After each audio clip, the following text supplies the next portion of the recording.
All right, so we are live. We are going to be doing the unboxing of the Creality Ender 5S1. I can get an audio check if anybody's out there.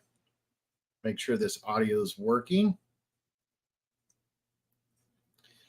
I'll be moving over to that station over there, and I'll take the mic with me. And we're going to switch to that camera here shortly. And we're going to start working on getting this thing unboxed.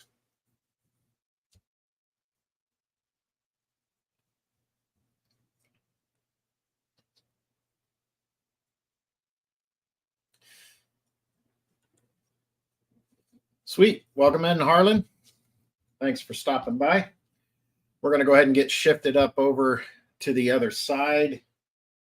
See if I can get this camera set up over there. Wrong one.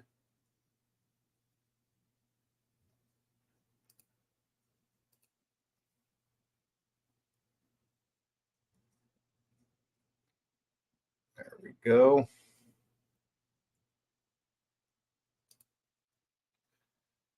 All right, so hopefully the mic is still working. We will move over to the other side over here.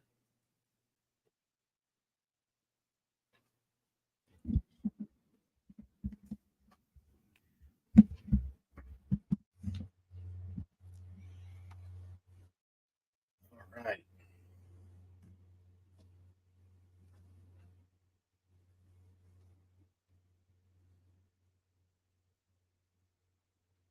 Let's see, how is everybody doing today?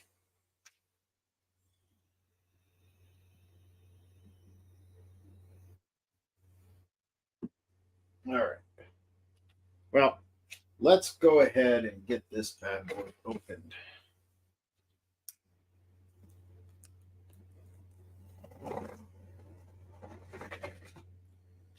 Got my buck knife out today.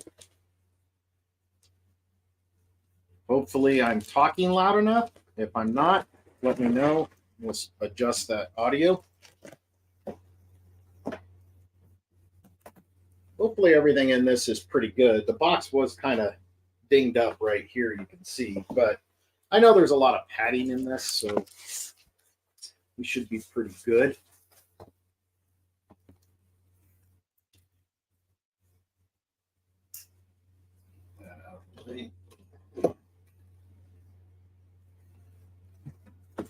All right. Piece of foam.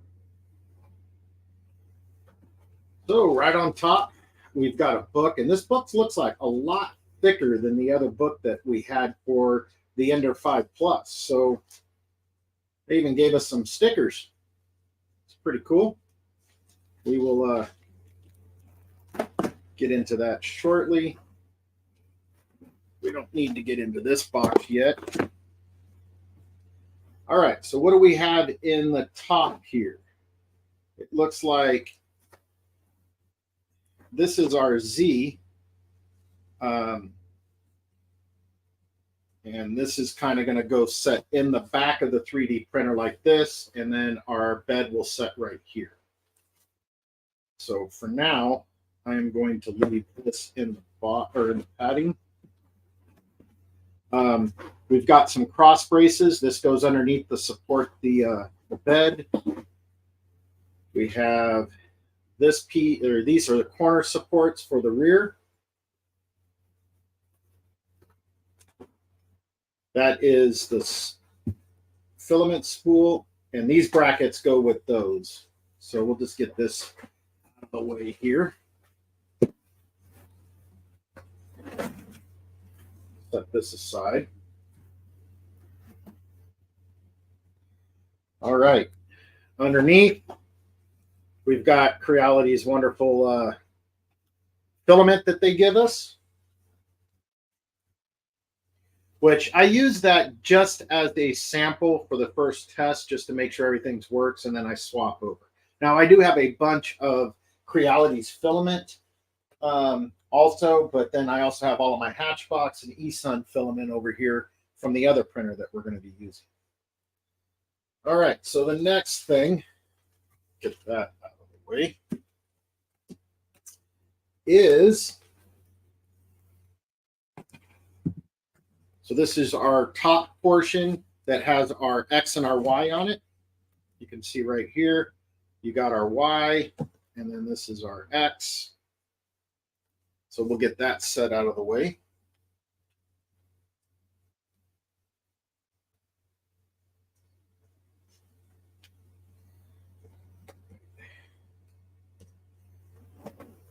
Next in this box is our print bed. And you can see this thing is a lot smaller.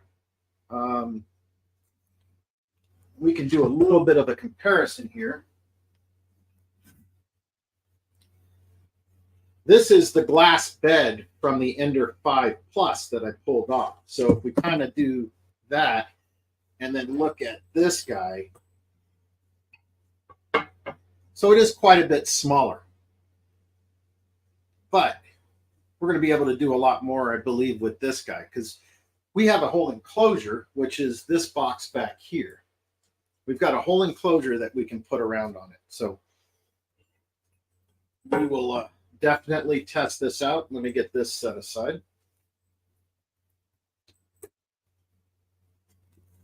Get rid of that glass piece.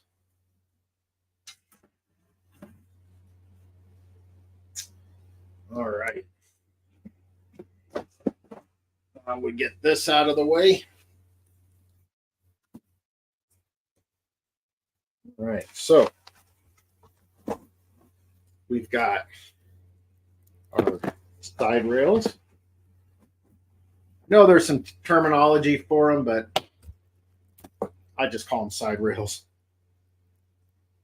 All right, get this out of here. So this is the base. We're just going to pull all of that out, get this box out of the way.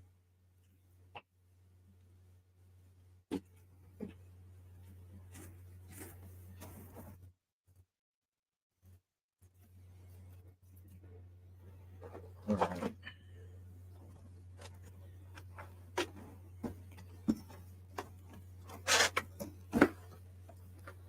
Okay. Here it is. The bottom.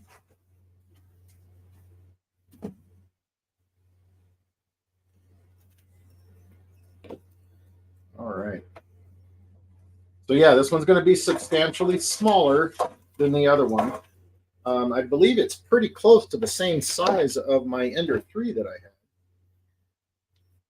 had. It's just this one has, you know, full 4 corners. All right, so we'll get some parts set up while we check on the chat. All right, who do we all got in here? Harlan, I guess you're still in here. Looks like there are a couple other people watching. So these are numbered. So this one is number 3. And this one is labeled number 2. So those are the back ones because we're going to mount stuff to it. So we got to have that color coded. The fronts aren't, which are these guys. And they are both labeled right there. See if you can see that. Labeled 1. So they're not specific. We just need to get them mounted up here on the front. But we'll just get this stuff out and ready to go. We're going to look in this box, and then we'll get the instructions out and move on from there. All right, let's get this situated up there. You guys notice my other printer is not on this desk. It may get a little vibrating because I have the camera attached to this. So if there's some shaking, you might get a little bit of shaking on it.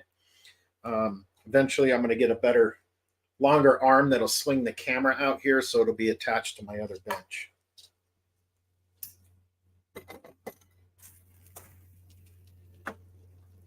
So besides, let me look at bring the bed back over here. So this one is already got the rubber silicone on it. So they've already replaced the springs. But we're going to replace these adjustment knobs with some aluminum ones. And I got a kit here. I'm going to put the same adjustment knobs that I put on the Ender 5 Plus.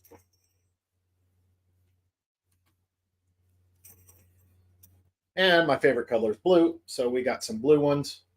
So we will get those installed when we before we put the bed on. All right, let's see what else we got in this box here. So this is all the goodies.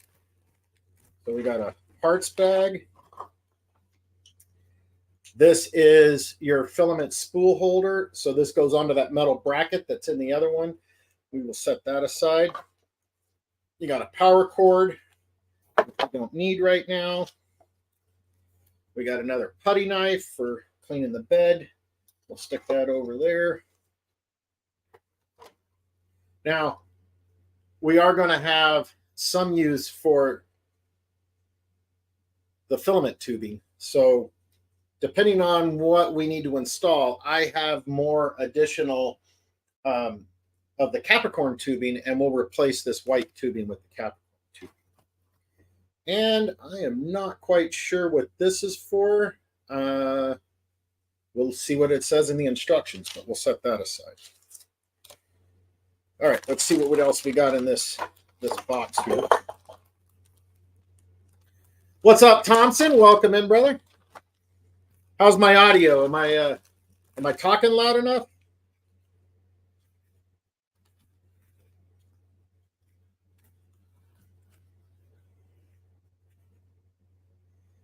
All right, so what we have in here is another pair of the clippers. And then this right here, that is it's like a needle that you use for cleaning out your nozzle. So I have one right here for the Ender 5. I'm just going to stick this in there. So I got both of them in there. And we don't need this.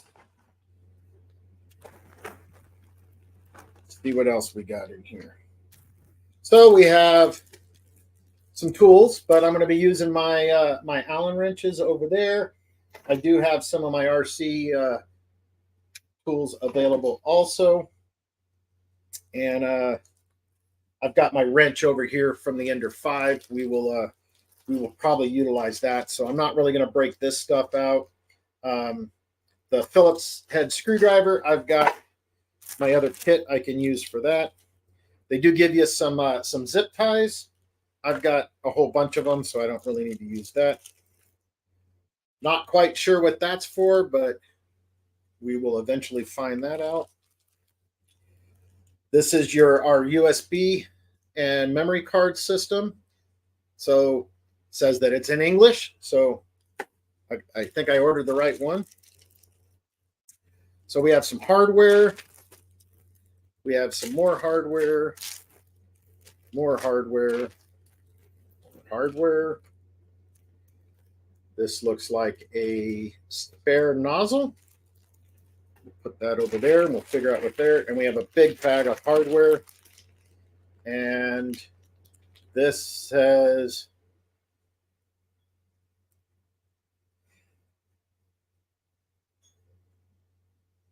flexible flat cable clip. So I imagine this is for the back that clips your the cables to help you tidy things up. We'll get to that here in a little bit, but let's get this out of the way. Move this over here.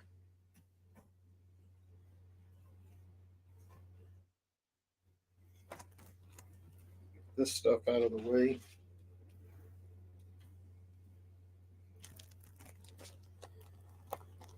All right, well, how's everybody's Sunday going?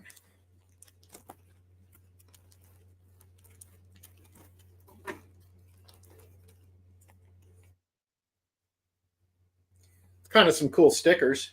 You guys can see what they send. 3D printing.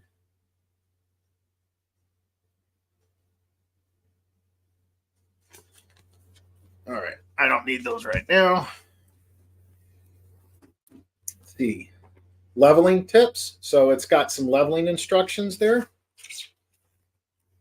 Here is your warranty card. We don't need any of that right now. We just need this book.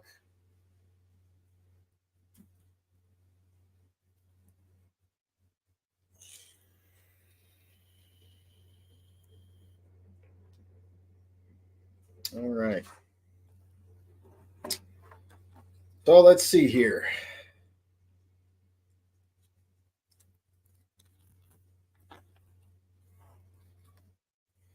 All right, so the first thing they have you do is attach the front and then the rear rails. But what I'd also like to do is I'm going to turn this over, open up the electronics, just to verify everything is connected before we move any farther on.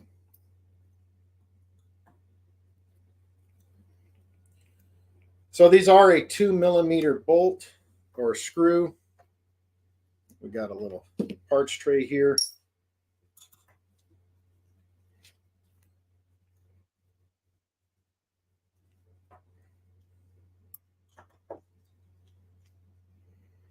Kind of look at, see what's in.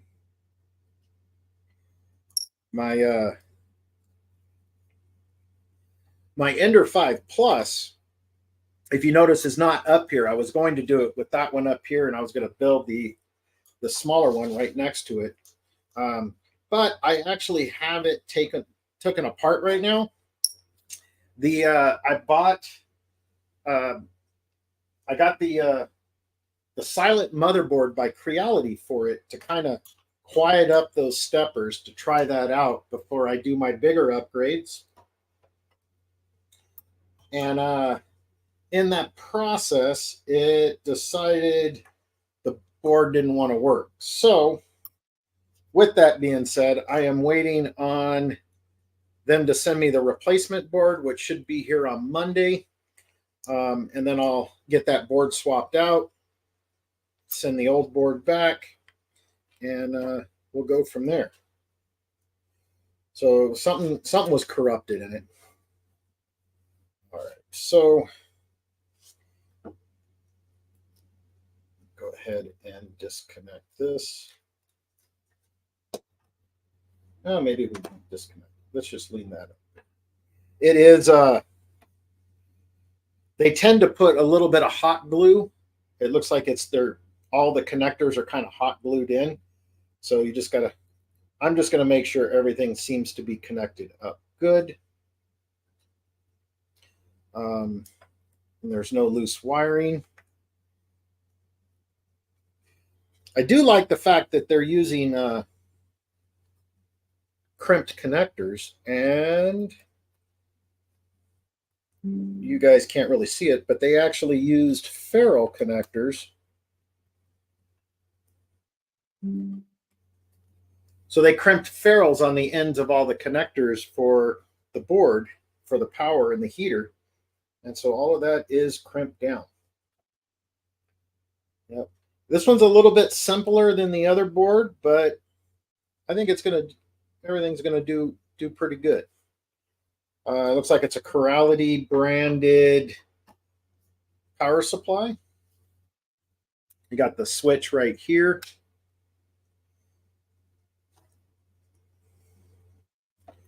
All right, so we will just get moving on. It looks like everything's good in there. No issues. We'll get this connected back up.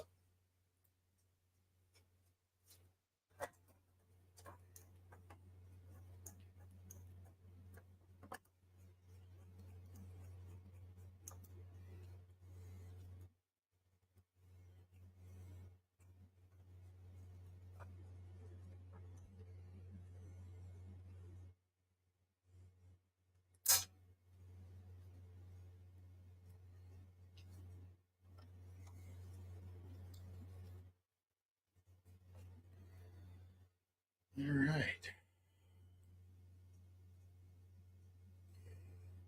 So kind of the idea here is that on the Ender 5 Plus, I'm doing a build series. This one, I really don't need to do too much of a build series on it because it's going to come with everything Creality has to offer. So with that being said, we're just going to build this one and put it to the test. It's already got a direct drive extruder on it. It's really the only thing you could probably do from here is going, hey, what's up, freaking? Welcome in, brother. I am building a second, smaller 3D printer for my channel. This is the Ender 5S1. So this is their fully modded Creality 3D printer. It does have a smaller print bed than what my Ender 5 Plus has. And ultimately, my Ender 5 Plus is probably going to end up being more of a workhorse than this guy. But we'll find out. I know this one you can supposedly print faster, and we will definitely do a print test on that and see how fast we can print. Maybe we'll do it with a benchy. And once I get the board for my other Ender 5, I'll start the print at the same time, and we'll see how fast the Ender 5 Plus prints versus how fast this guy prints. And we'll probably do that, yeah, with a benchy. All right, so the first thing it has us do in the instructions, let's get that stuff out of the way, is we've got to attach these guys. And these are universal on either side. So one's going to go there, one's going to go here. And while we're doing that, we're going to tilt this on its side to get these done. So we'll do one of these little bad boys like this. But what we need is 25 millimeter, these guys. See the new printers that are slowly coming out, metal printing? Yes, so I've seen some of those that do the metal printing. I haven't really gotten one. I might eventually get one. The guy that works with me, Alan, that's usually in this in my live streams when he can be, but he's currently working right now. He was talking about getting one, so we may see how his turns out before we move forward with getting one. All right, so you're going to use a lot of these They are 25 millimeter long screws, and I believe they are M8s.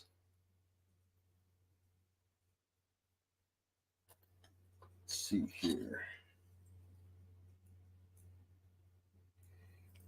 Looks like we need a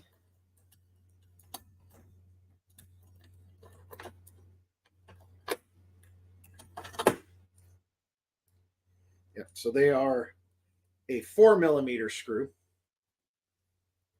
So before we torque everything down, one of the things I like to do with these when I'm building the printers is you get everything kind of snug, but not, you don't want to torque anything down yet. You kind of want to wait until you get the rest of the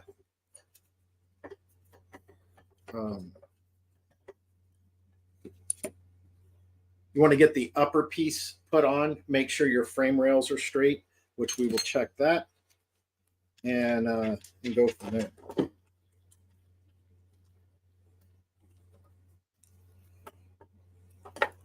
So then once we get everything, seems like it's secured and everything's straight, we will come back and snug these guys down.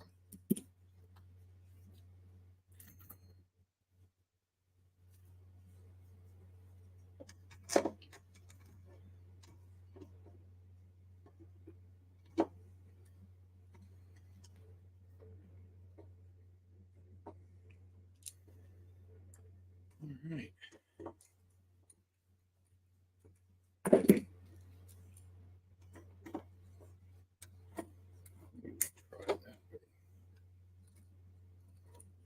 Too tight. Want to have some kind of adjustment with them.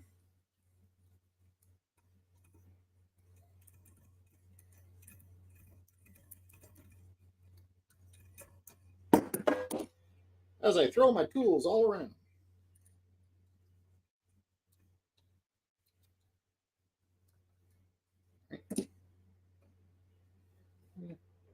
Still loose a little bit.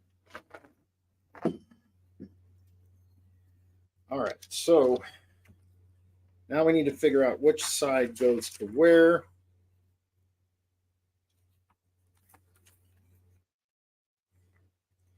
So this is green, this is yellow.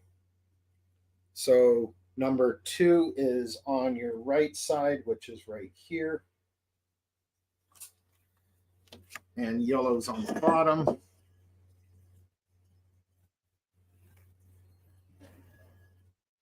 So we will get yellow installed right there.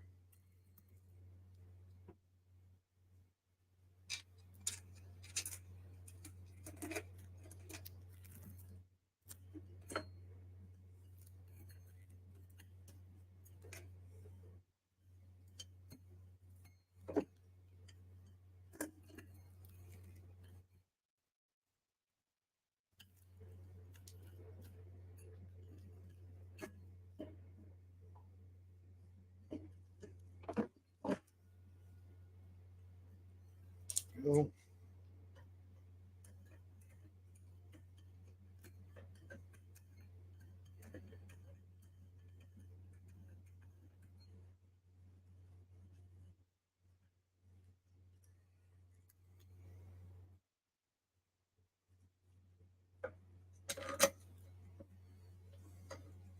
I know I really didn't expect a lot of people in this live stream. I know a lot of you guys aren't really into the 3D printing stuff, but I just figured instead of me spending time editing a video, I haven't done a live in a while, I would jump on and just knock a live out at the same time as building this printer.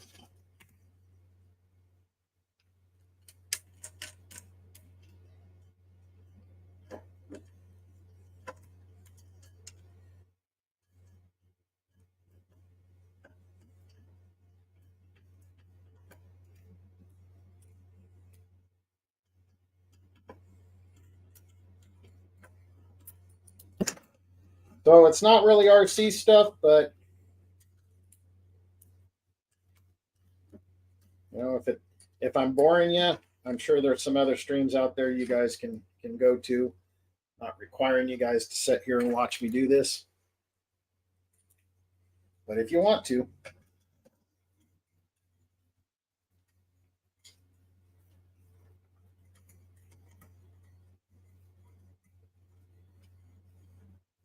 All right. So we will get back to tightening those guys up here shortly.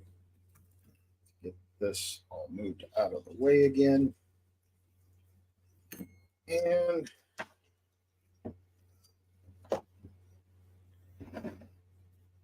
all right, step one completed.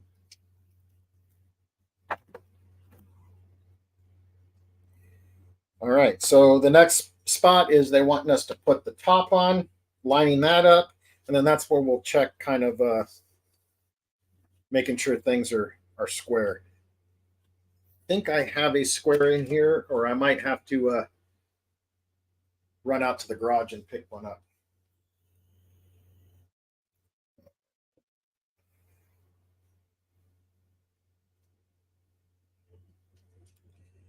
All right, so now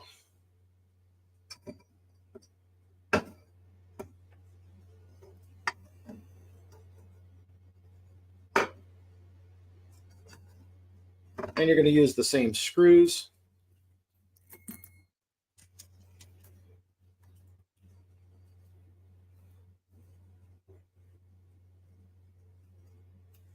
These ones will do the same.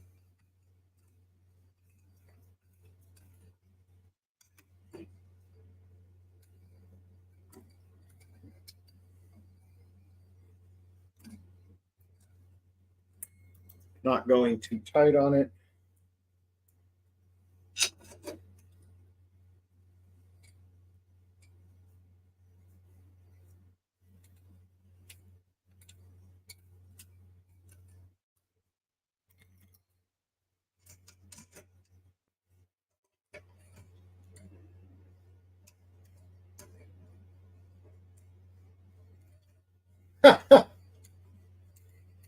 Am I going to dance for $5, Alan? Really?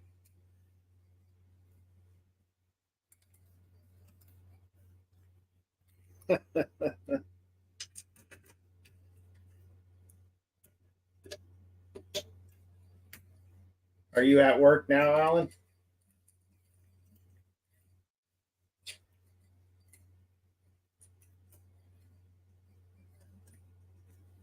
Okay.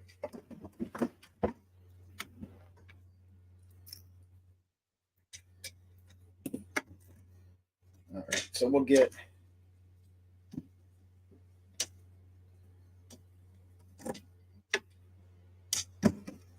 these lined up.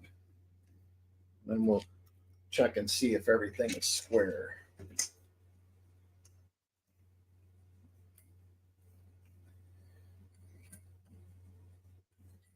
Yeah, I don't know who writes your schedule, Alan, but you should. Oh, you're going to bed, Harlan? All right. You have a good night's sleep, and we will talk to you soon, buddy.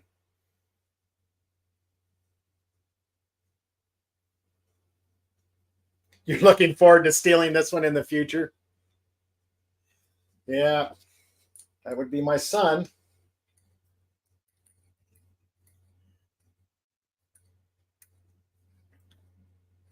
I'm sure he's gonna, when he gets back from his deployment and he comes back to visit, he's gonna be all over the studio now that I got the 3D printers back in here.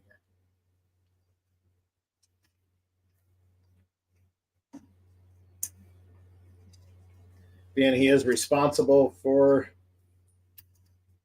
the bigger printer.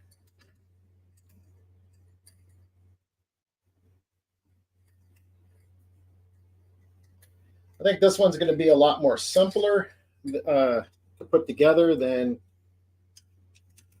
the Ender 5 Plus, but we will see.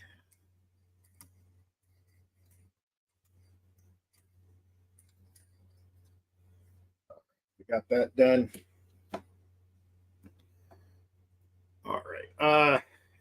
Give me a second. I got to run to go get a square real quick. I forgot to grab one.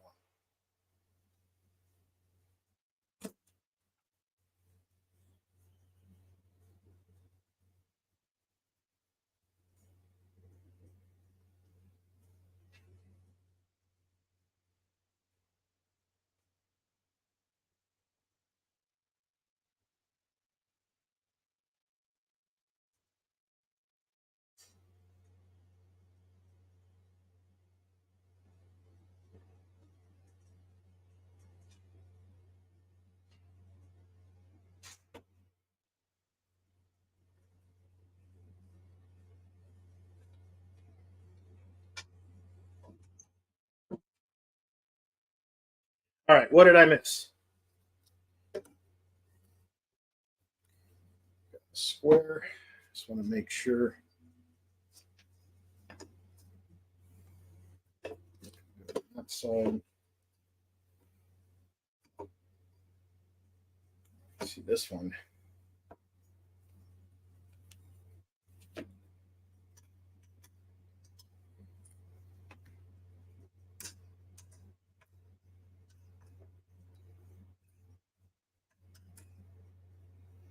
I think I tightened that one just a little bit too much there. We'll get the back squared up first. There. Looking good there.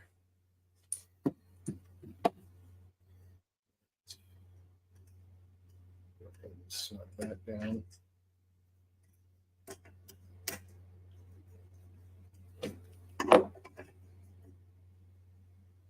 Yep, still looks good there. And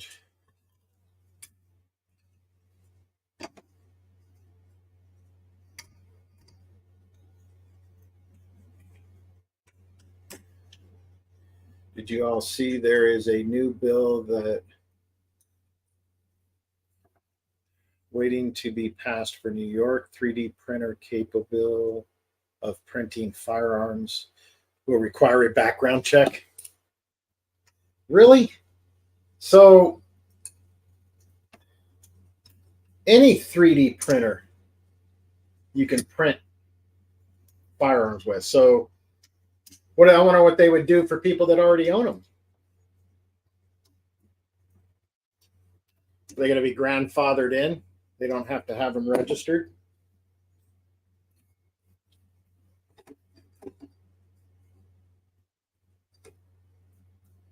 All right, we're still looking good there.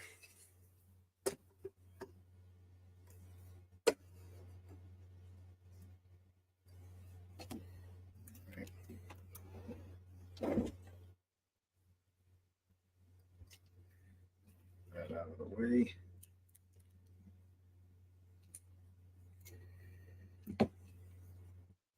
Yep, the bill specifically says Ender 3s. Really?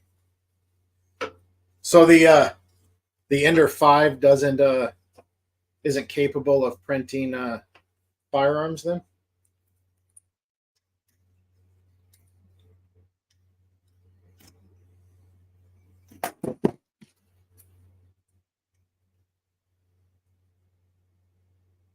Oh, you haven't read the bill yet?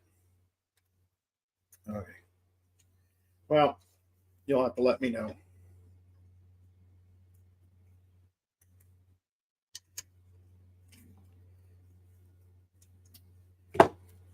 Seen a guy print out firearm stuff on a Bamboo Labs. I mean, 3D printers a 3D print. You know, as long as you can print it in ABS, you're good. I don't think I would recommend printing anything in PLA though. I mean, PLA melting point of that is so low. I don't think I would want to print a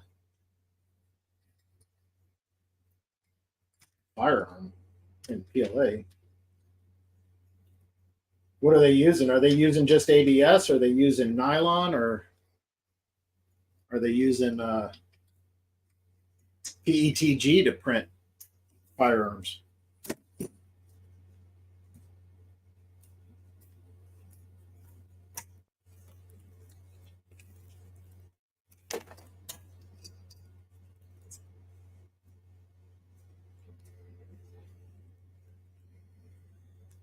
All right.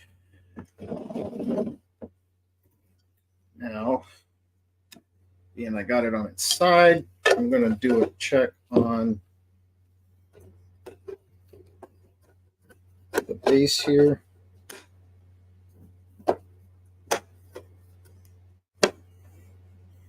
Looks good.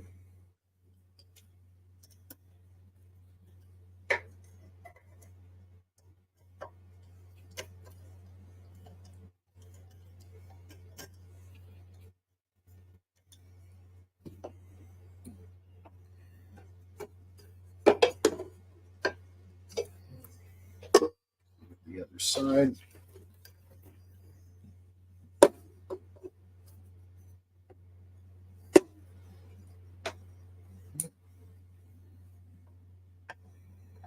Looking good.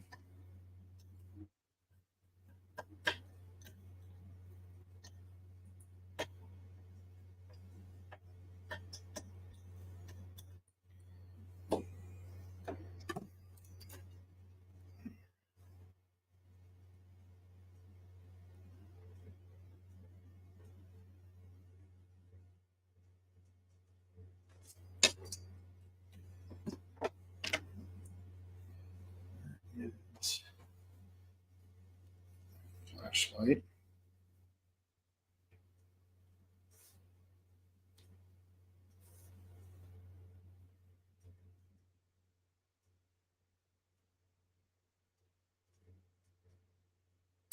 Oh.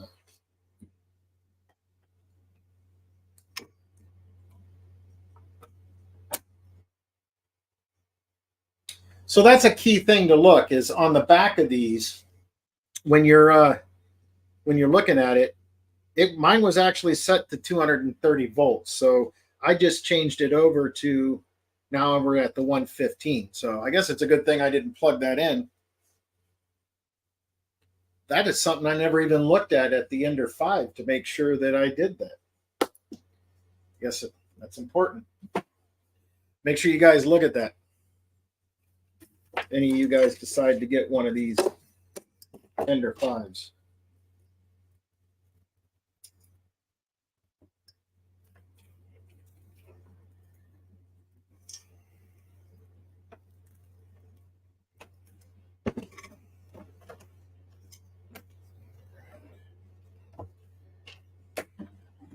Whoa, I caught it. I just whacked that light with the square. That would have been funny if it fell, huh? There. Yeah, we're looking good.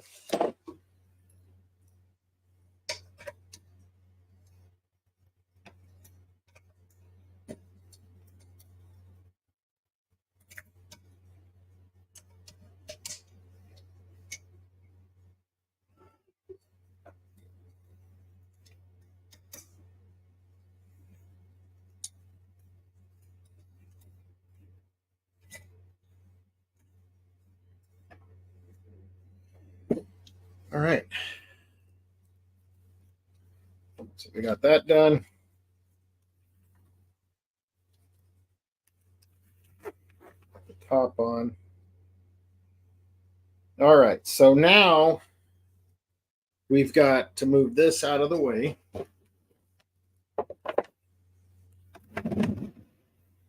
Go back there. And we are going to need this.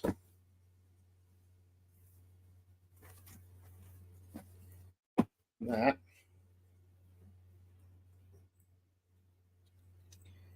And our bed.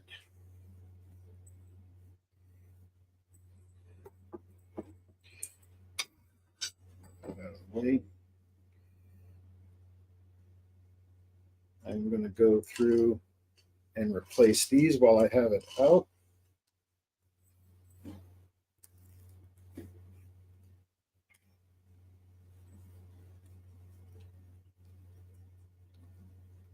You know what?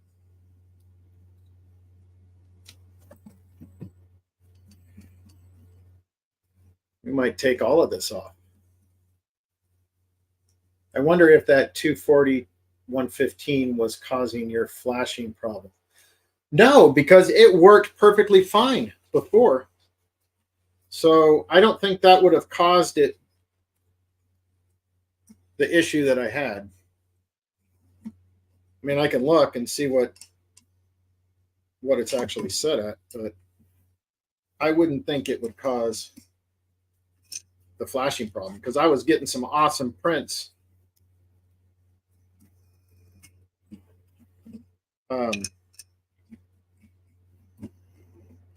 I just ended up with the problem when they told me to go ahead and put the Sonic pad on there. What's up, Moon? Welcome in, brother. Thanks for stopping by. All right, so one of the things I am seeing here is I guess it's a good thing I have extra bushings because this guy does not have bushings. It does have springs. It was very misinformative that they have these little black, they have the black rubber pieces and the springs there. So we're going to pull those off and actually put these solid bushings in because I got a bunch of them.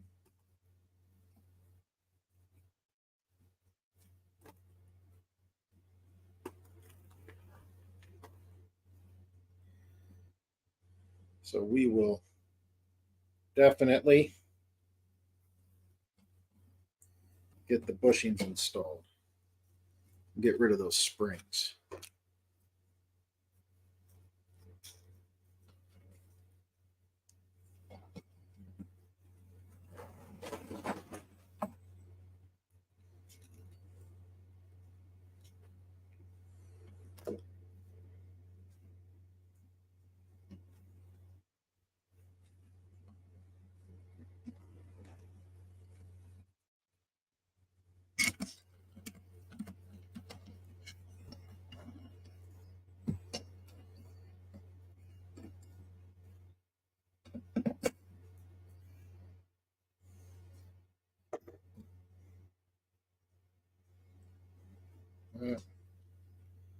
And get that lined back up.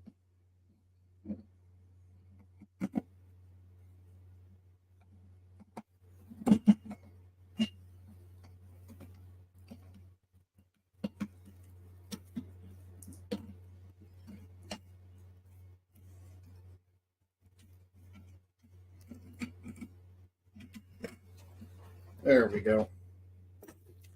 And then we'll get these. What's up, Nitro? Welcome in, brother. I know that this is all going to be Spanglish for you, so.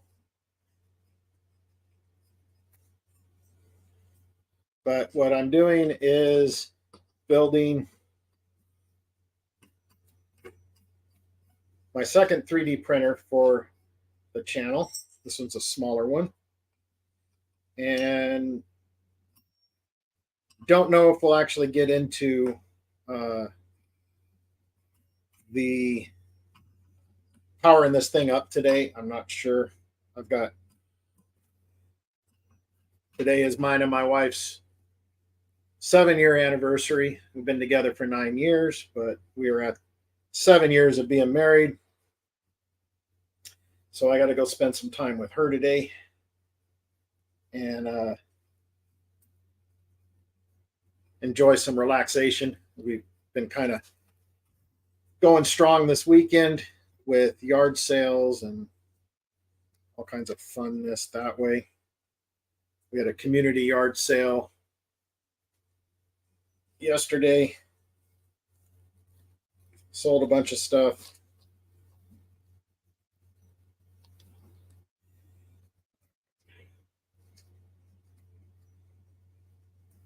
I know I'll go through and get these leveled better.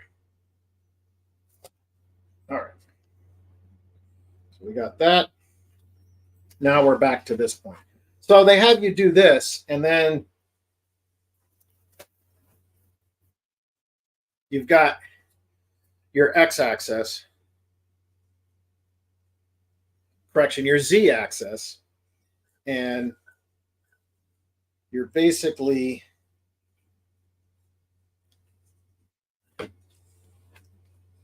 you got to bolt this on.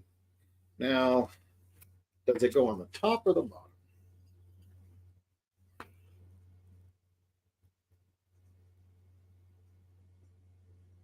So it mounts on the top. So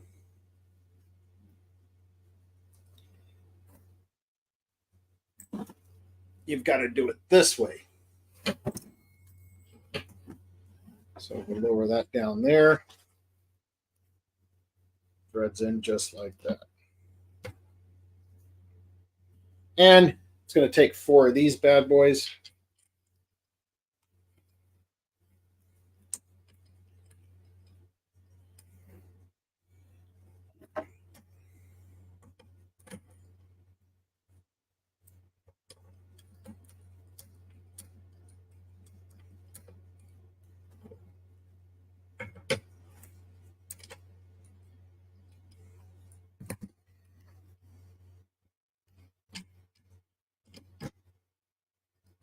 This would help if I line the screw up.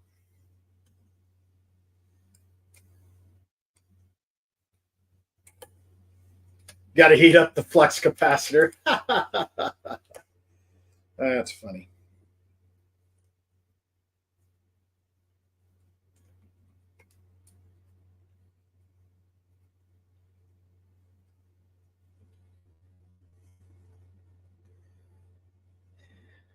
Hell of a while to let you build a printer on your anniversary.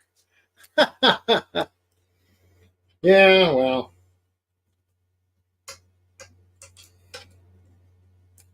She's good to me. We did all of our stuff this morning on our honeydew list. So I get a couple of hours to myself. That's why I think we're just going to build it today. And then I'll do some testing with it tomorrow.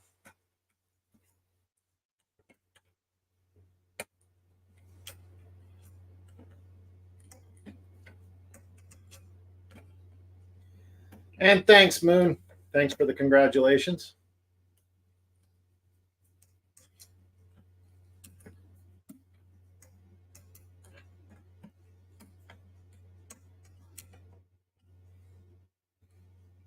So this is another one that you, when you're doing this, you don't want to tighten it all the way until you have all 4, because it is metal to metal. You don't want to bend anything. So you want to make sure that all of the screws are going in properly.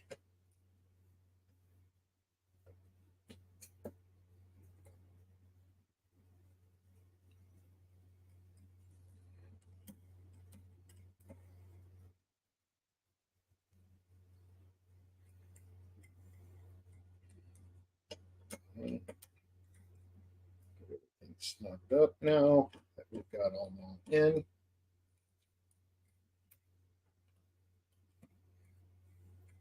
And then installing this is, they kind of have you do this a little weird, but everything goes in.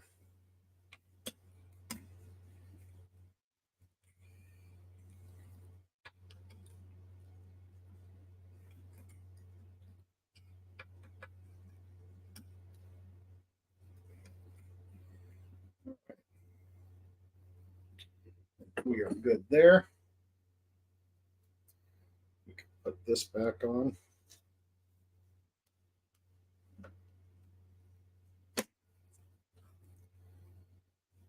And we'll get this moved out of the way.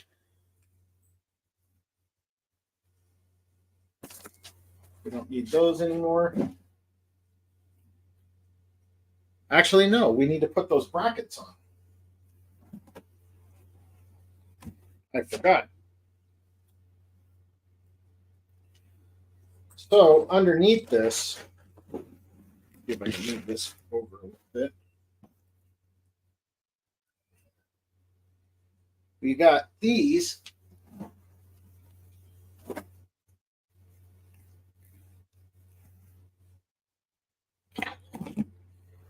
And these are your bed supports. So kind of goes like this and basically sets right on top of your bushings that are right there. Your Z-axis bushings.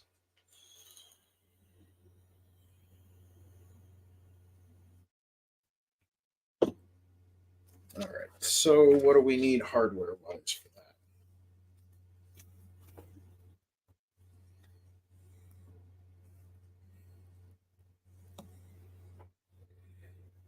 All right.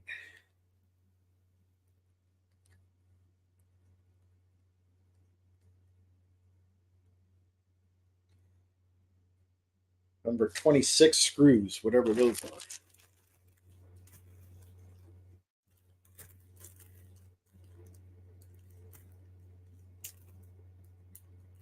Those are 20.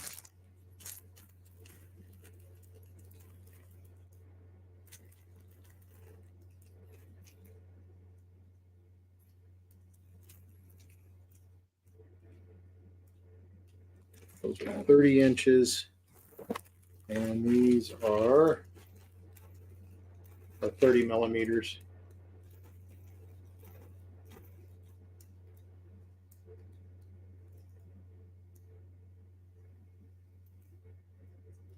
You say 25.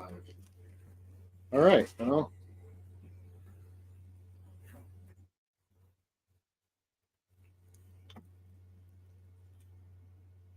oh, I bet it's correlating to the number 25 over here.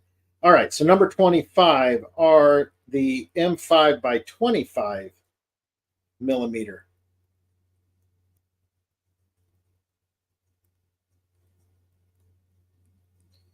And there are 4 of them, and they do not have the spring washer. And then secure the other end of the platform support with number 27 screws to lock in place. And number 27 is the M20. So you're going to use these guys to screw into here. We can get that done now. All right, so we need these guys open.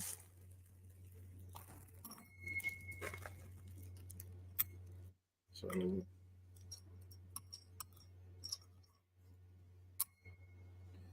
those guys are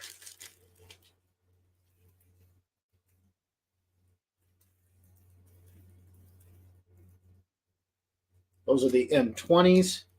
These are the M25s, I believe. Yep. And these are the M30s, which I believe that actually is what you use to mount this. You don't need instructions, right? I'm just looking at the instructions to figure out what screws to use. So, which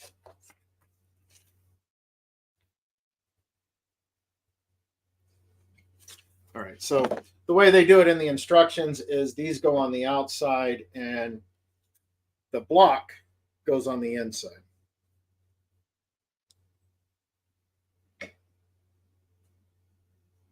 So you see right here, it's notched. That goes right there on the bushing.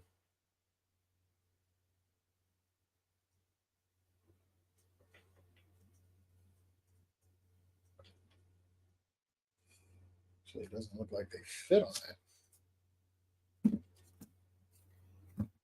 Are we sure that goes on that bushing? Yeah, that's what it says, but that bushing's a little bit wider.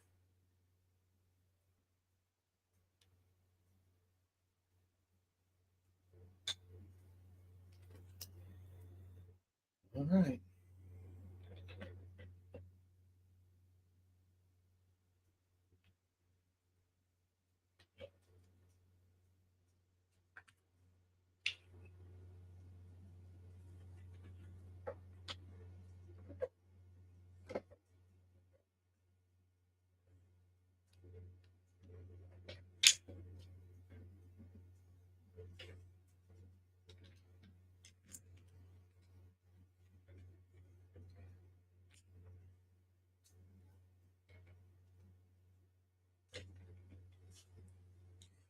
That on like that. Those lined up that.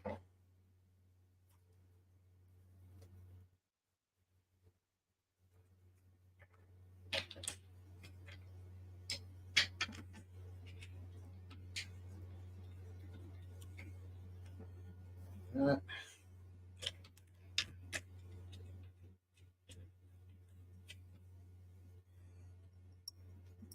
And one of each of these.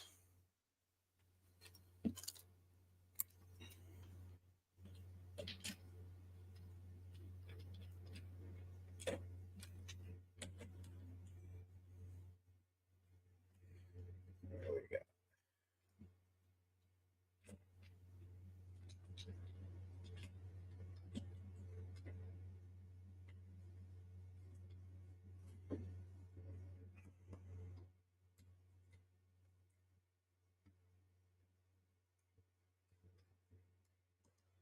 Those kind of somewhat down in place. Of course, I'm not going to go snug on them yet.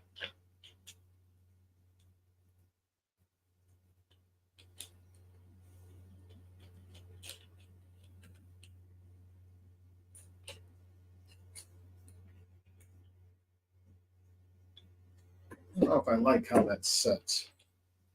I think it's supposed to be pinched onto there somehow.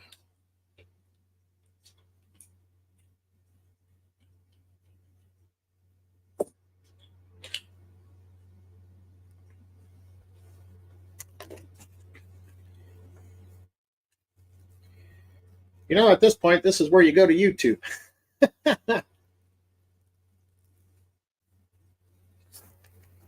All right. So it says place the Z-axis assembly upside down, then fix the platform supports to the linear bearing and lock with a number 26 screw. So it looks like I'm supposed to pinch it in there. So we will see what we can do.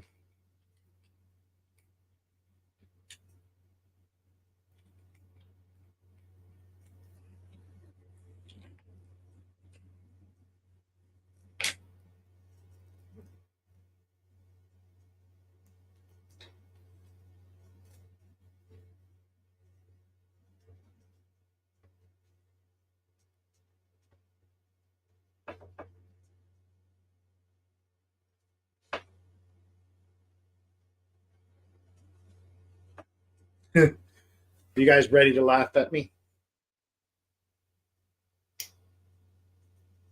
I installed the bed upside down. So, yeah, you guys can start laughing now.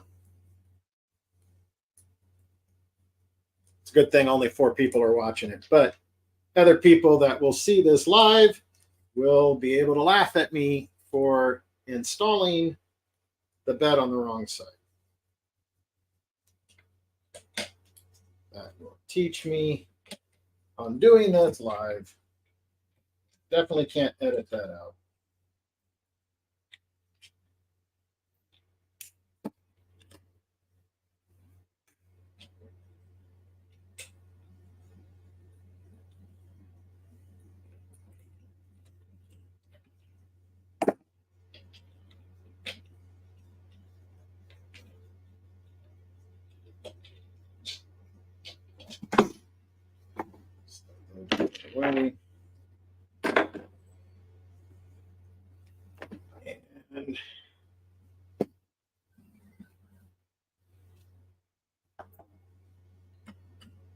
got to pull this back apart.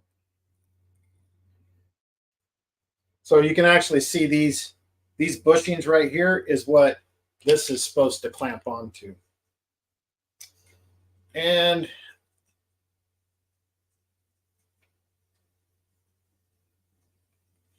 you're just going to bring it up at the most inconvenient time. You remember when you installed the bed upside down?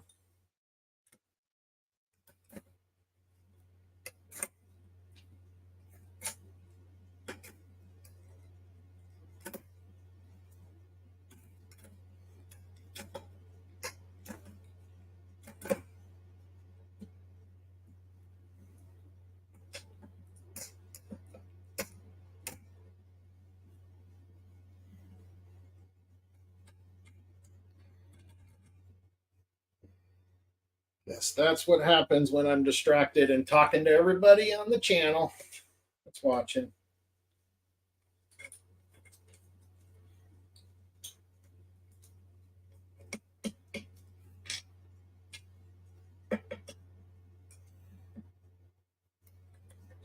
Hey, at least I didn't say screw it and just kept building it and not say anything about it. Wait till I got off camera and then fix the problem.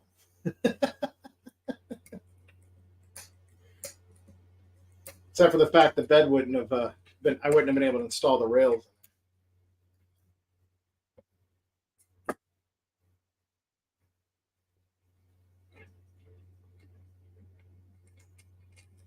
Okay. So now,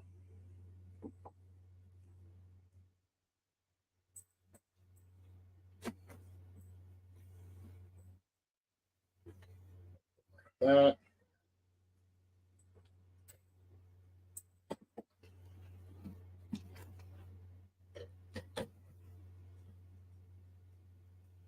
And then this goes. All right. Take two.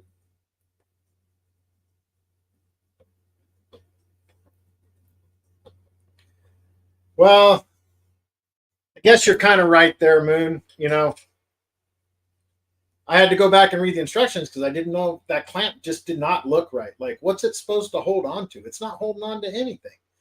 Is it supposed to really be free floating there? And then I just happened to look underneath and see that the linear bearing's underneath. And then I was like, maybe I installed it wrong.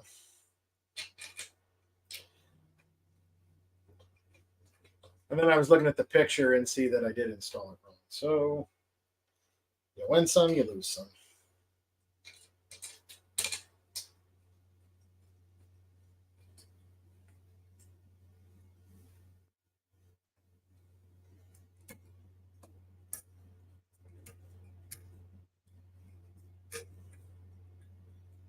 Right.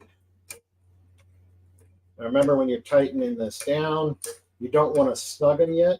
You just want to get them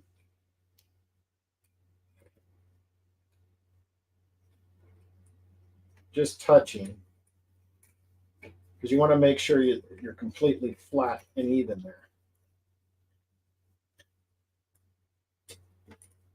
Because then once you got everything kind of touching, now you can go through and snug them up.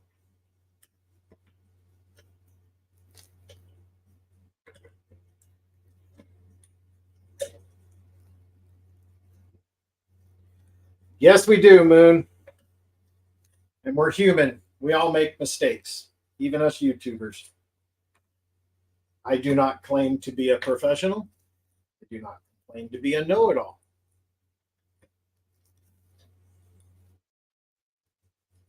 All right. But other people can learn from my mistakes and make sure that they don't do what I just did.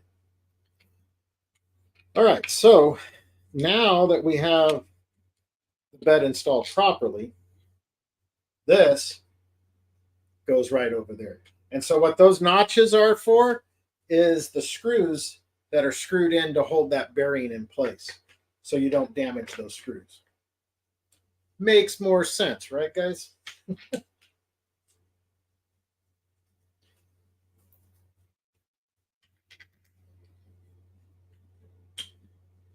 Yep. Alan, you've built in all these printers before. Why are you not correcting me as we go along?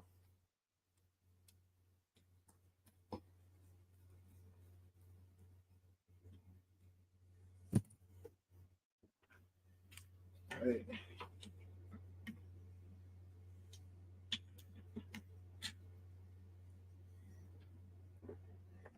You are Alan is a custom 3D printer maker.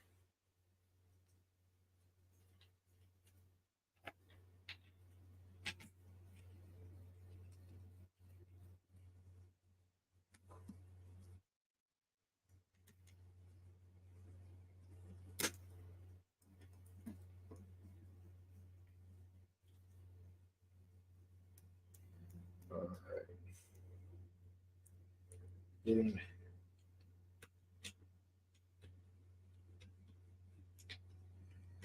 Same thing with this. You want to make sure you got both sides kind of touching before you start tightening and snugging it down.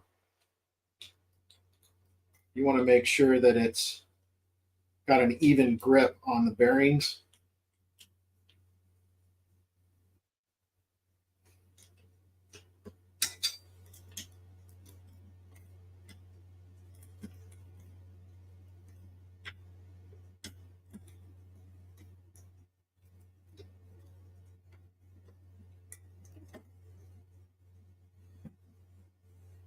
Sometimes its best education is to release of the electron ghost. Oh god, dork.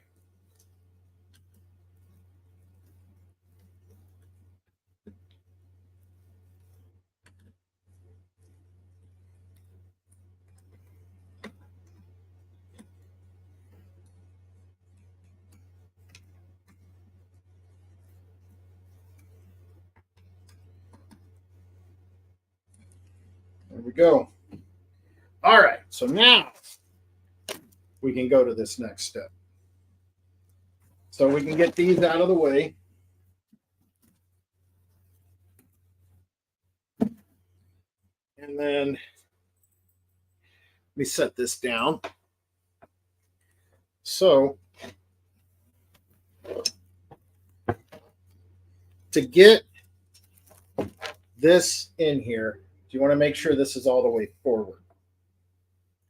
So believe it or not, I will put a link in the description after this is over with on KC Fabrications. He's the one that kind of showed me how to do this. But what you got to do is you bring your base in like this, right? And then you lift up on your rail.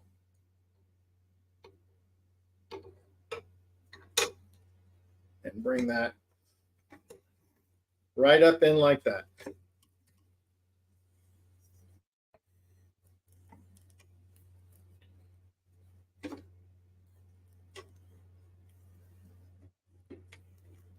There we go. Get that all out of the way. And now we just got to bolt this together.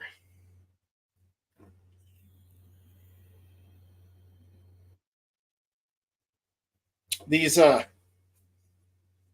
got 4 of these left, and that is for the brackets that are going to go right here on the side, right here, and over here, those angle brackets, which we'll get that installed after we get this bolted in.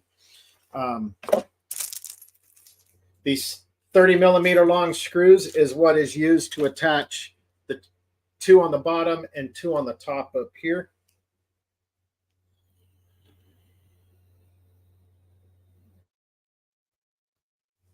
This thing is sure looking fancy though.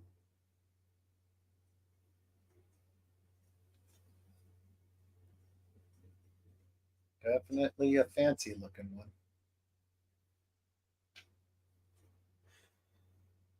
All right.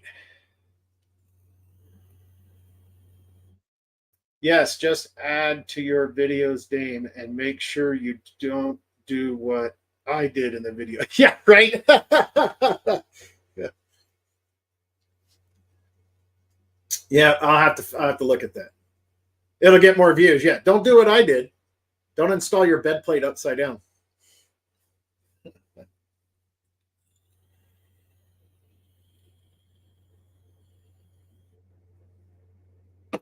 All right. So let's get this bag opened up.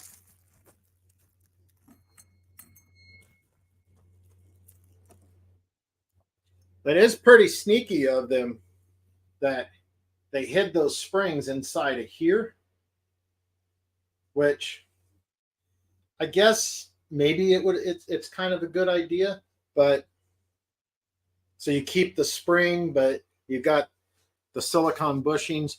I'm going to save them. If I don't like how this turns out with just using the bushings that I bought off of Amazon, then we'll look at changing back over to that. So these do have a spring washer on them, or a lock washer, however you call them.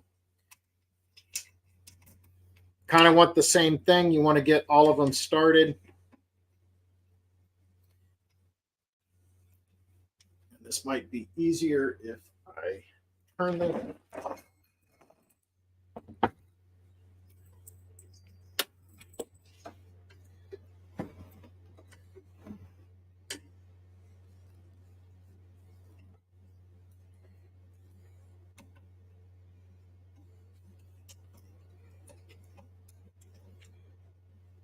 Oh, do you guys want to see too?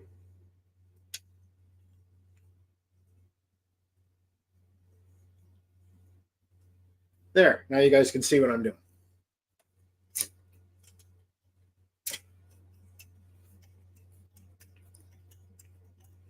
All right, so I took it down to almost snug and then backed it off a little bit because I want to make sure I get all of them in place first.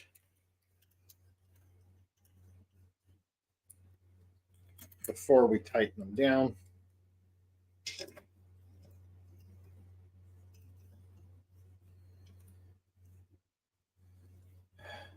What kind of laser printer is it? Which one? You talk Moon, you talking about this? What this is? It's actually not a laser printer, it's a 3D printer. So it prints using filament. So I have, here's a benchy that I did. So I did this actually on my, can't really see them with the gloves on. Let me get these gloves.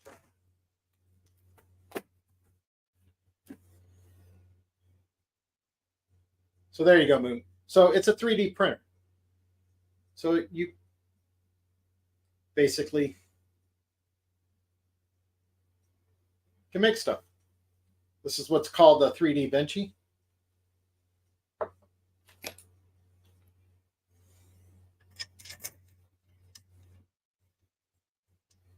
So they do have some modifications that you can get to where you can put a little laser off of the side and set it up so you can actually do like laser engraving on it.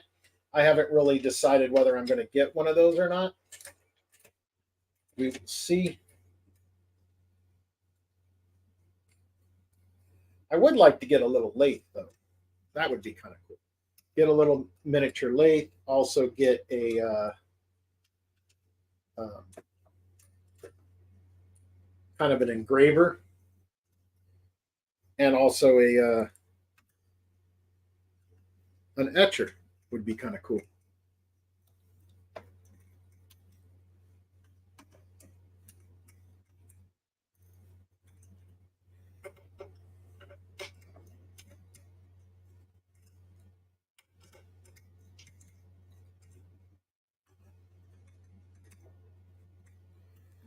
All right. So now we got to install the cross braces.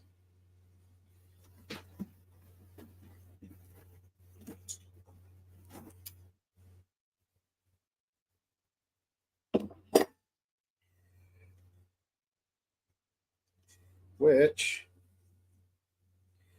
these are marked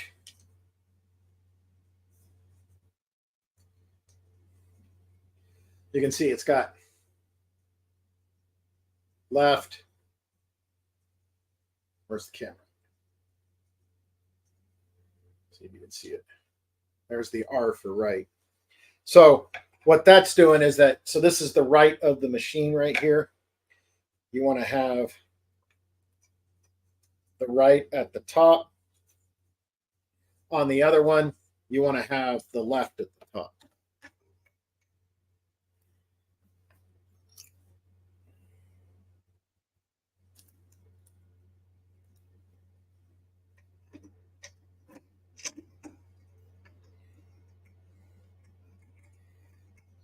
Those installed.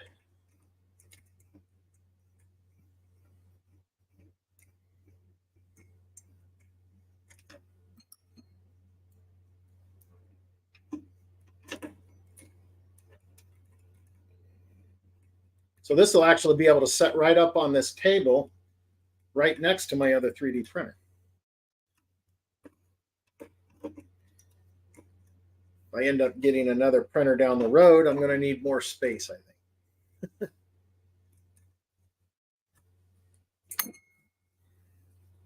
I am not quite sure if I'm going to need another printer after this,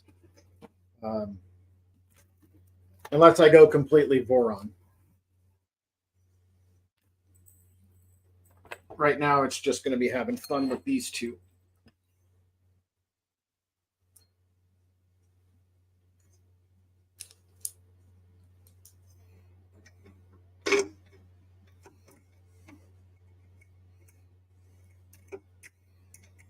I still have a lot of mods to do on my Ender 5 Plus. Some of the stuff coming for it is we're going to upgrade to a Big Tree Tech motherboard or control board for it, with a new monitor that's going to mount on the front of the Ender 5. We got a Raspberry Pi coming, so we're going to be able to actually print directly from the computer. What's up, Fonzie? Welcome in, brother. So, Fonzie, yes, the other printer was running amazing until I broke it. No, it was running really good. I actually 3D printed this. This is all done in PLA. This actually is to mount on front of the other Ender 5. It'll mount right there. It's a little tool holder. I got that printed. I have some other stuff, but I think they're all out there with the kids that I printed. I printed a bone snake that uses no supports. Printed it in white originally, and it was okay. I was still having some leveling issues, but then I printed it out in red after I figured out how to get the bed level, and it was running awesome. And then I decided I wanted to get rid of that noisy print bed or motherboard for it.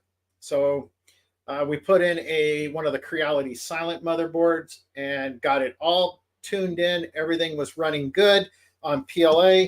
Then I decided I wanted to mess with some PETG, and that's where everything went downhill from there.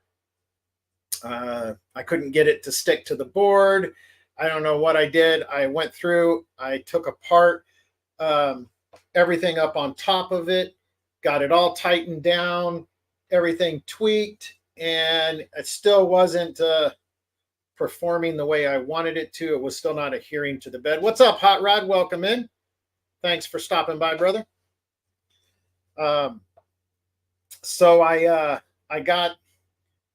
decided with some email communication with some of the Creality guys, I was going to install the Sonic pad that's sitting over there, right there.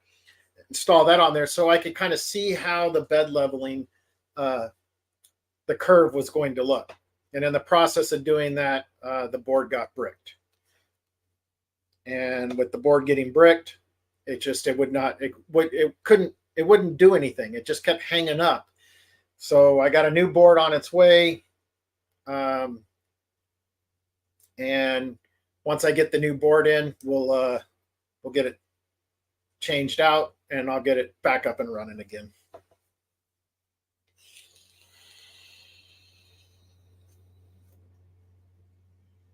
All right, so we got that done. Now it's just getting everything plugged in, connected up. All right.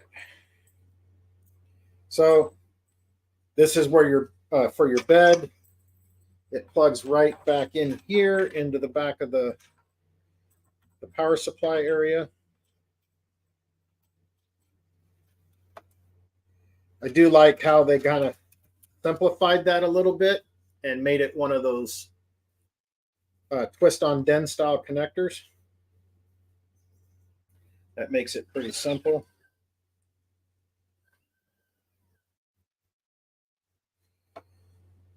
Okay. So right here is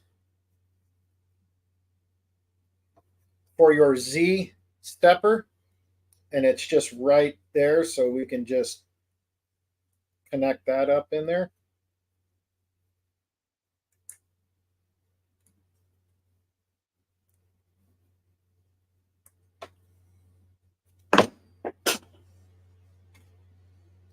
Move the light just a little bit over here. Let me know if that light's blinding you guys.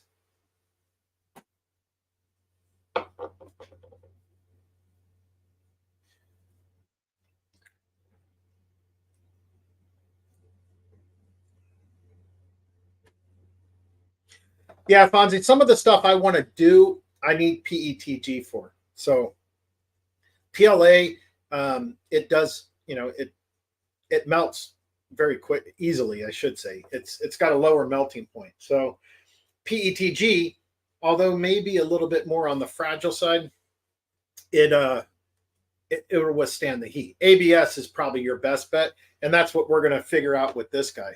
So inside of that box right there, that box is the side panelings and enclosure for this printer that we will get installed at a later time. So that's the enclosure for it, and then we're going to do some testing with the ABS and see how it works. I do have some ABS filament, and we'll give that a shot. All right, so now we have 4 different cables. You got this big one here, which that one goes right here to your extruder. You've got this cable here that has 2 white plugs on it, and that is your X-axis. And then you have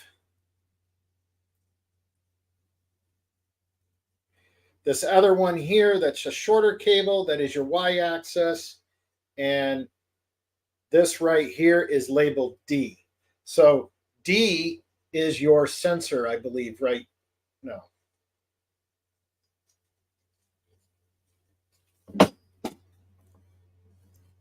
D is right here for your filament. So this is going to come up right through this up here. It's going to come around here, and you're going to plug that in right there. And there's actually a little spot for you to zip tie. Now, this guy right here is your Y-axis. So this right here is your motor or your stepper, and then this is your sensor for your Y-axis, so moving up and down. So with this guy here, you can't really go up and over it. I don't think there's enough. No, there's not enough. So we're going to have to go through here, and we'll plug this guy in right here. And then we'll just do some zip ties to kind of get everything tightened in properly.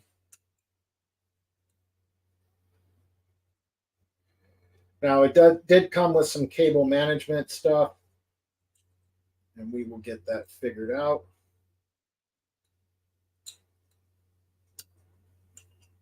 Definitely made for people with small fingers. Ah, I got it. Apparently I got small enough fingers. All right. So we will get that kind of bundled in here. Like that. So now these other one's going to here and here, and then this one's going over to there. So you can kind of work all this stuff in.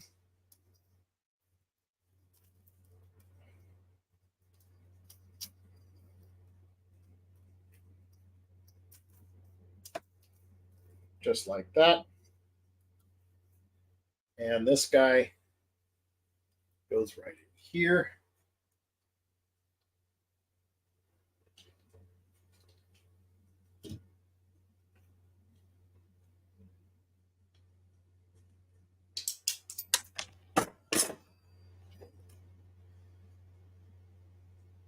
Weird.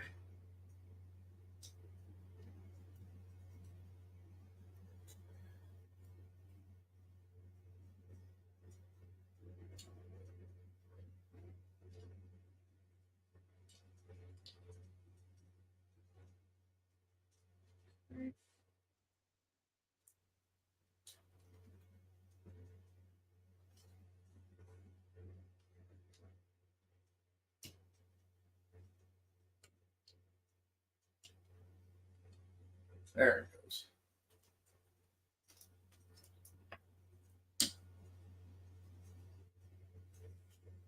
All right. And then you got a little bracket to secure the cable into. So I kind of like how they use that little the ribbon cable for it. That's kind of cool. It simplifies the connection point. And then now we just have our x-axis that we need to do.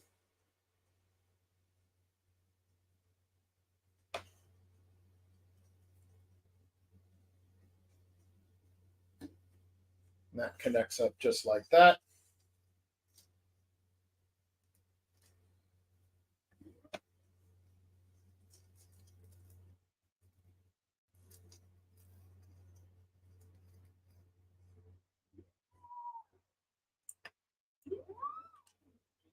There we go.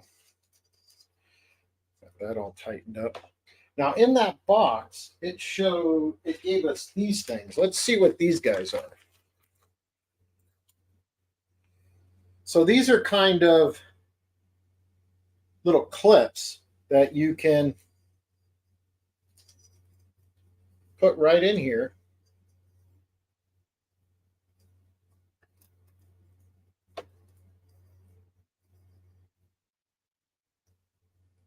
See if we can get them to snap in.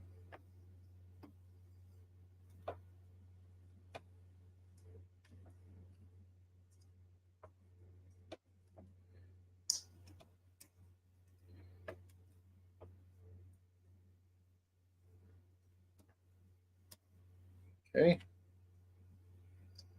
Let's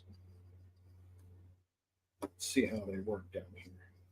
All right, so it works really good there. Up here, I think it's just this cable's too thick. Let's see if we just leave that out.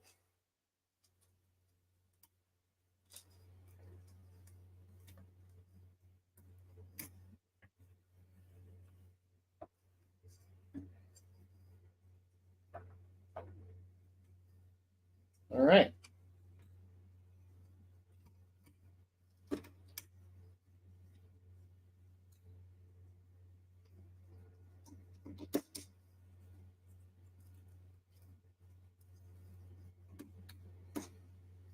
There we go. Look at that. Didn't have to use zip ties to bundle all that together. That was awesome.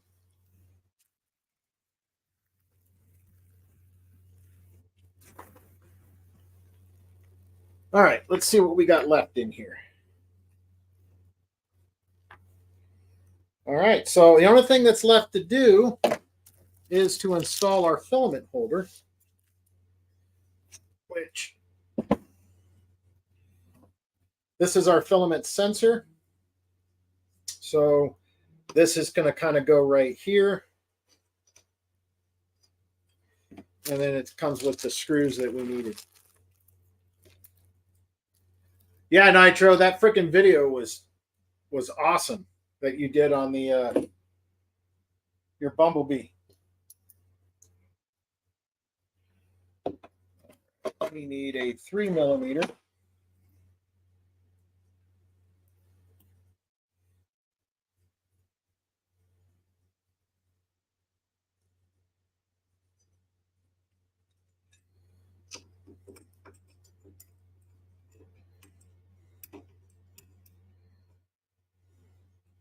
Actually, I have a 3mm right here. This might work a little bit better.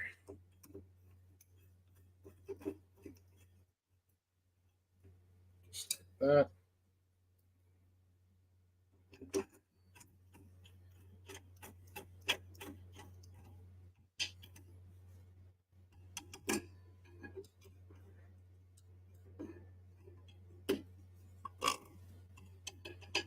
Okay.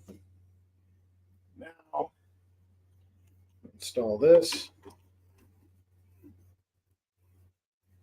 There we go. She is assembled.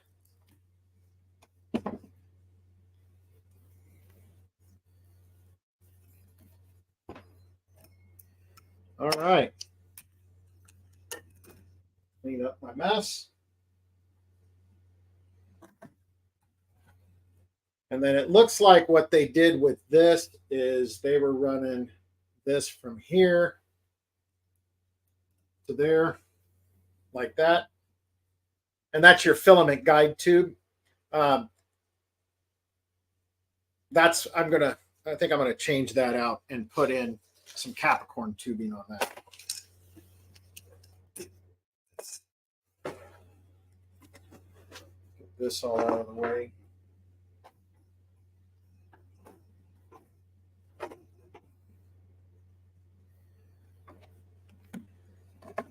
That out of the way. Just give me a second. I'm grabbing my Capricorn tubing.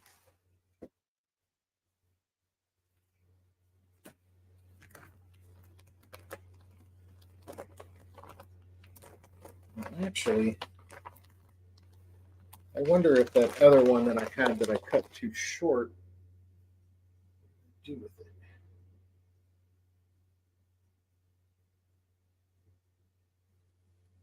Just give me a second here, guys. Look around here somewhere.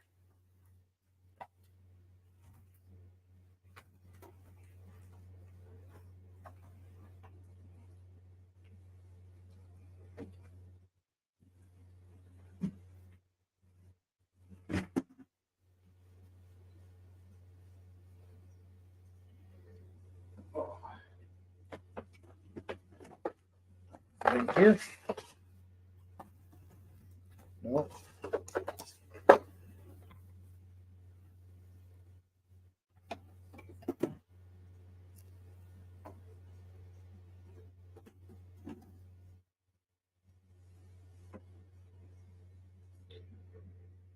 Well, there's the one piece, but that's not the one I'm looking for.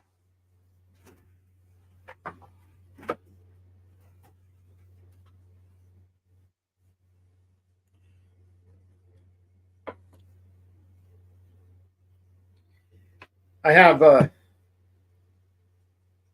somewhere is that other Capricorn tubing, and I think I've misplaced it.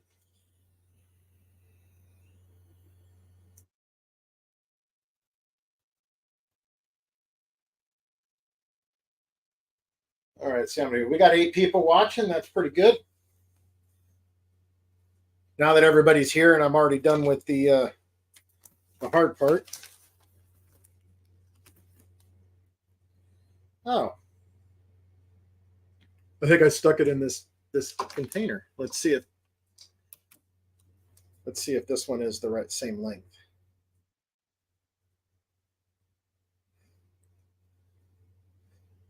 Wow, it actually is the same length as the Ender 5 one that I cut.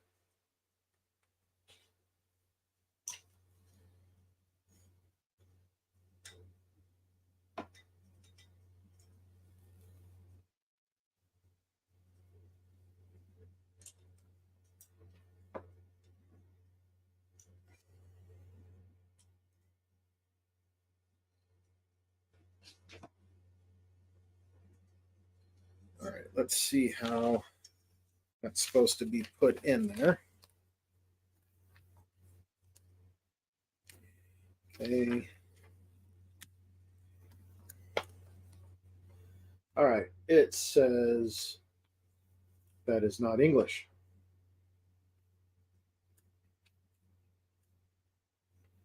All right, insert one of the Teflon tubes into the interface of the Teflon tube fitting block and the other end inserted through the snap on the bottom and finally into the blue jaw.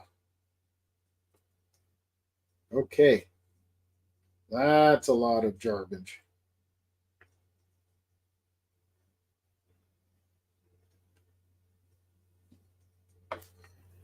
Okay.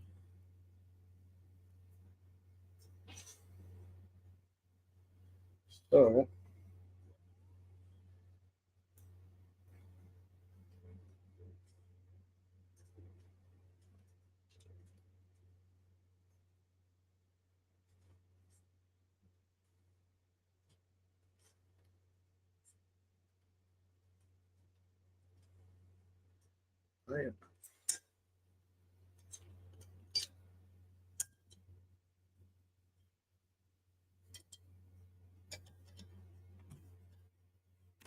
I guess it just sets in there.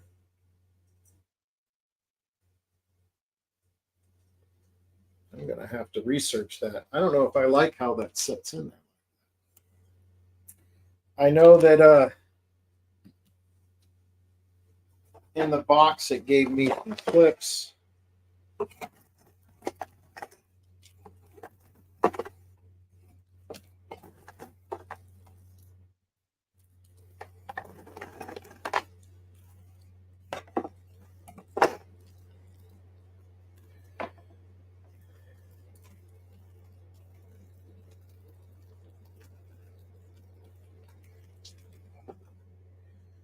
And that clip can go right there. That secures that in there.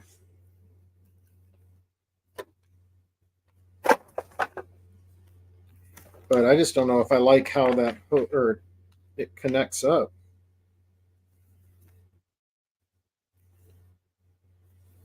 Yeah, because this is, you guys look there. So that's how it shows.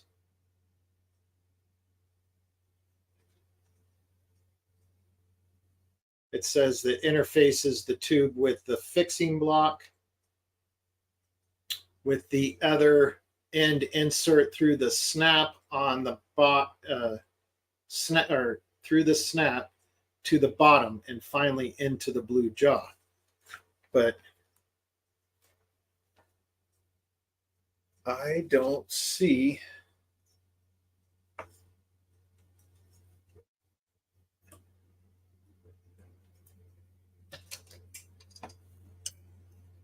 how that goes in any farther.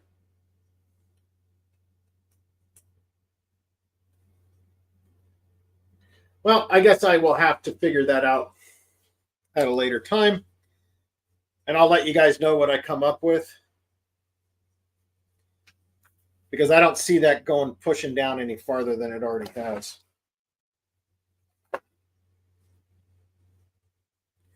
What's up, Kings RC? Welcome in, brother. Thank you for stopping by.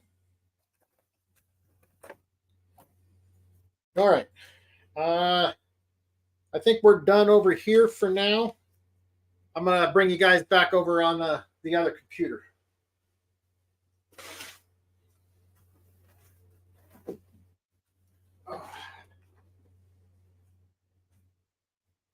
Oh, I forgot the mouse.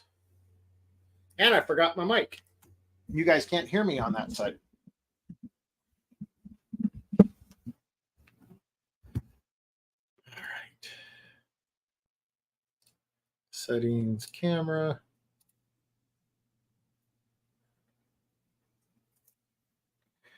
All right.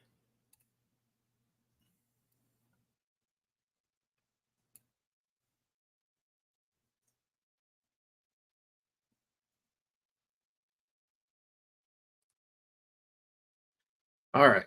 So hopefully everybody can still hear me.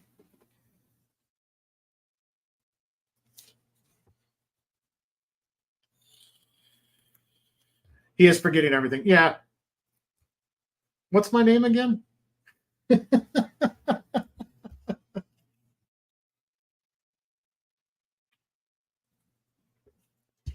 All right.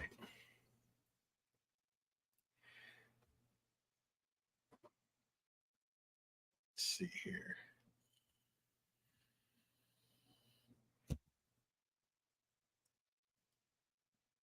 Yeah, that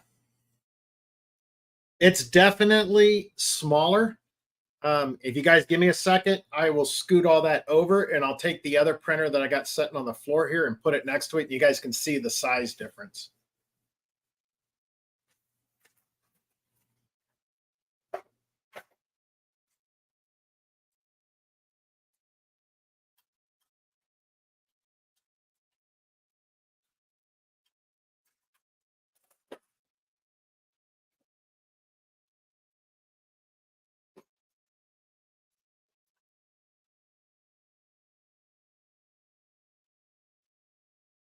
Back here.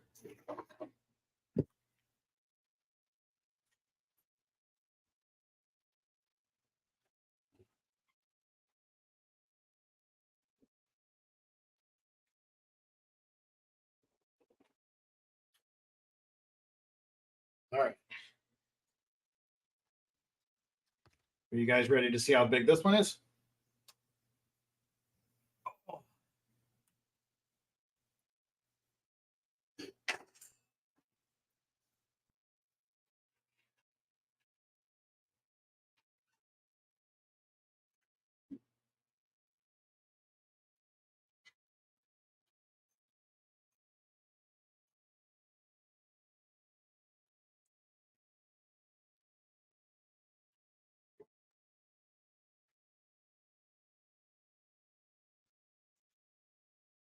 There you go.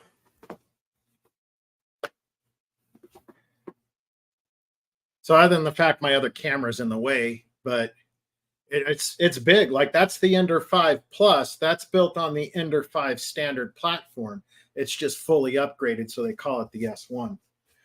I could switch my camera back and we could see. Let's see what it looks like. There you go. So you can see both printers there now.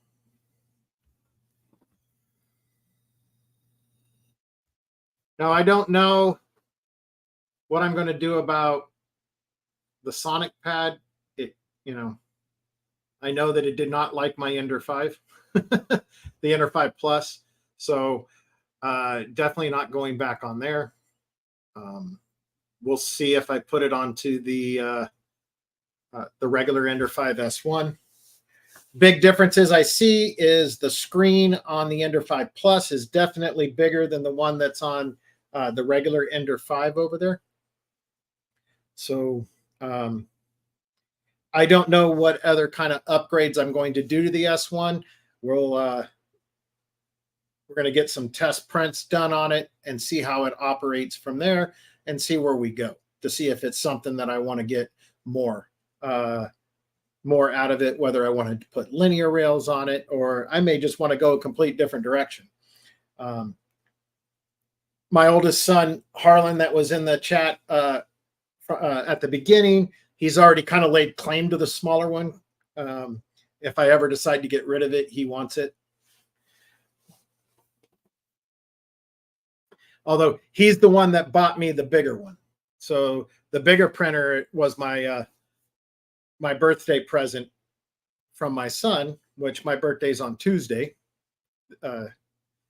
So he bought that for me. Actually, he didn't buy me a birthday present last year, so it was kind of last year's and this year's present combined.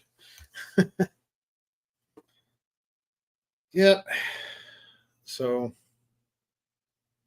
definitely takes up a lot of space in my office, doesn't it? Let me bring you guys back up front here.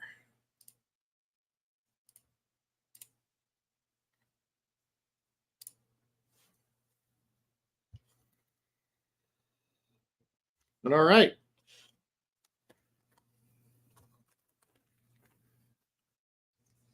Got a lot of stuff still here on the desk for working on some future projects.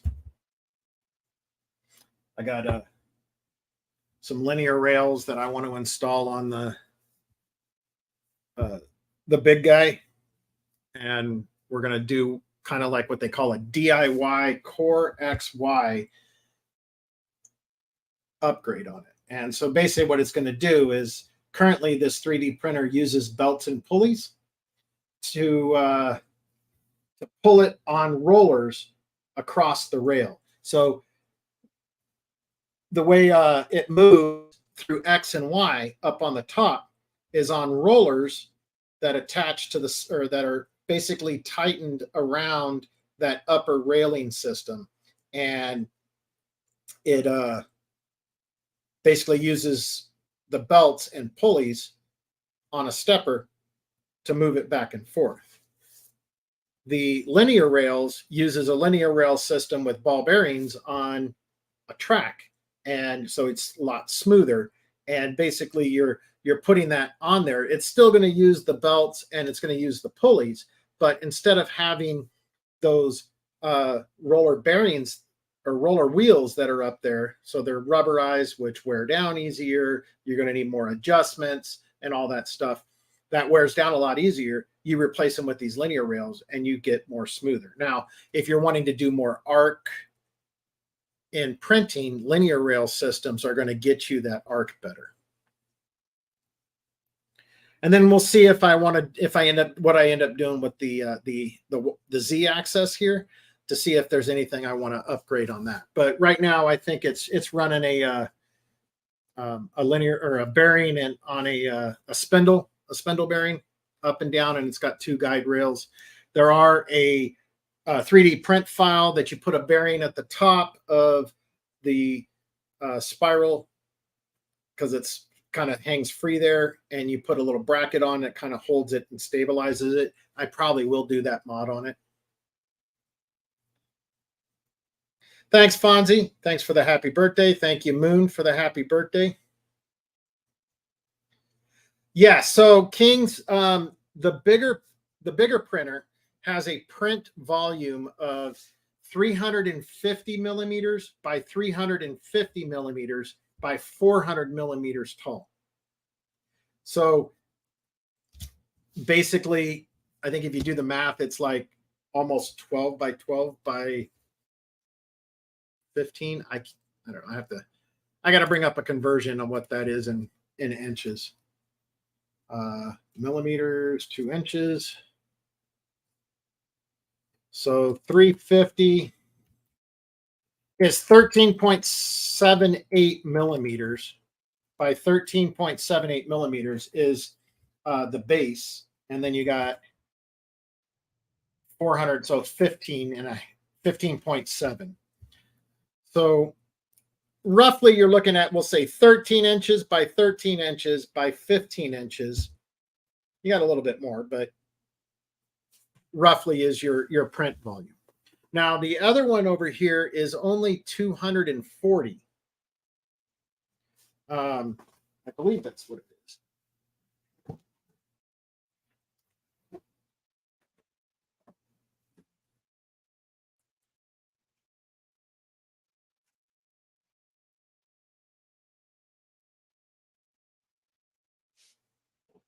It says right here. No, 220 by 220 by 280. So the smaller one is 220 millimeters by 220 millimeters, and then it's 280 tall. So that smaller one, the conversion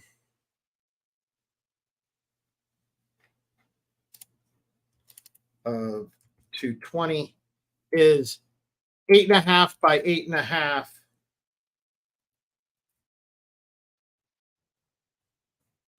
by 11.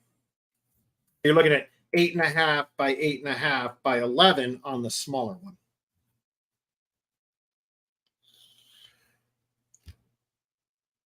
Yeah.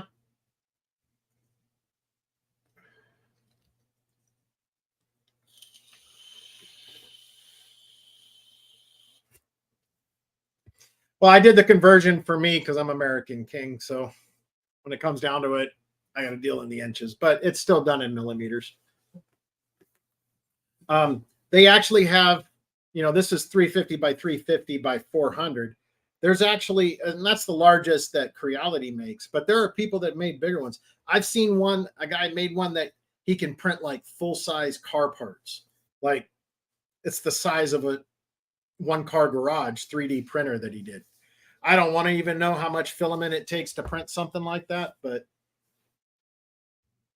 it'd blow my mind.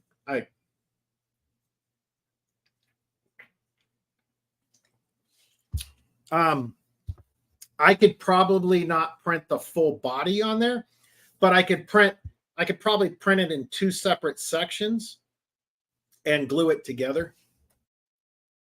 I mean, you're talking 12 inches. I mean, the wheelbase roughly like of one of my crawlers up there is, I think that the wheelbase is 11, I think 11.3 to 12.1. So that's wheel to wheel. The body, I would probably have to print in multiple, or at least cut it in half and then print each side and then glue them together. But yeah, on that bigger one, once I get it dialed in, I could print anything I would need for a 10th scale RC. I could probably even print the chassis rails diagonally across the board. Now, for the basher style RCs to print those plates, I don't even think I'd even want to do that. I would rather build it out of like aluminum.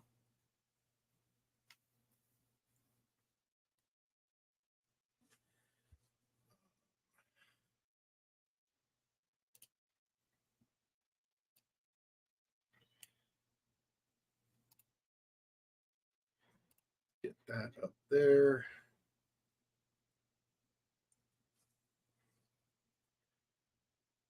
Let's see, what are we looking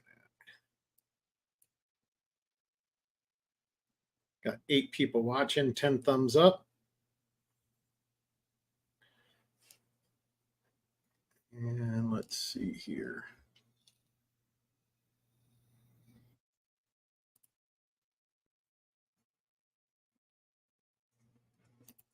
All right. What's up, Landon? You finally made it in. I've only been live for well over an hour and a half, I guess. I think I've been live. Almost, well, it's saying I've been streaming for 2 hours. So yeah, actually I've been live for 2 hours. You finally made it in. Were you still at work? Landon is actually one of my sons. He's my second oldest son.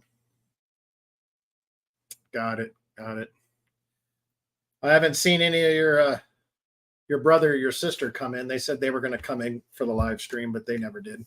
Harlan did come in, but no Ashton. Well, Nitro, ultimately, I got these set up because I want to be able to do a little bit more with the RC boats. So I'm going to get going on finishing those 2 RC boats that I'm doing. And I've got another hole that I found that is that they're testing. It's a beta platform for the same guy that did the sprint boat. I want to print that out to see what the difference is of it. But the big project that's going to happen with these is I'm going to start 3D printing an RC submarine. So I'm going to, what the heck? Well, thank you, Landon, for that dono. Much appreciated, brother. Well, I can't call you brother. You're my son. Thank you, son. Giving me a dono. I don't have a little thank you for that. So I much appreciated. I definitely will go to good use, but you could have just gave me that in cash instead of wasting the 35% that you just gave to YouTube. I really don't care about the donations, Landon. You don't have to do it.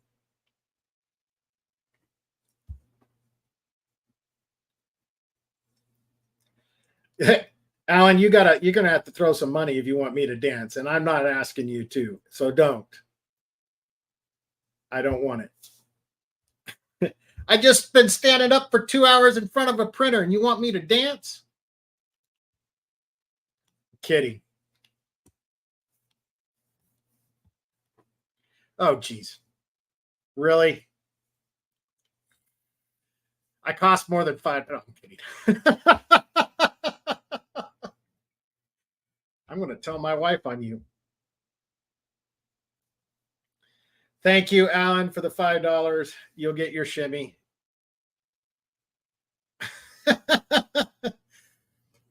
Gonna make me dance on my anniversary?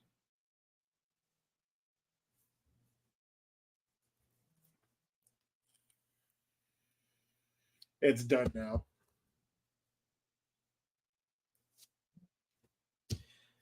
Yeah.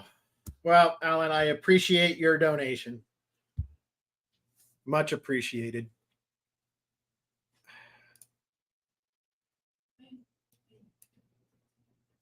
But all right, who's going live next? Nitro, you planning on doing anything tonight? I know it's Sunday. Sunday's usually a slow day.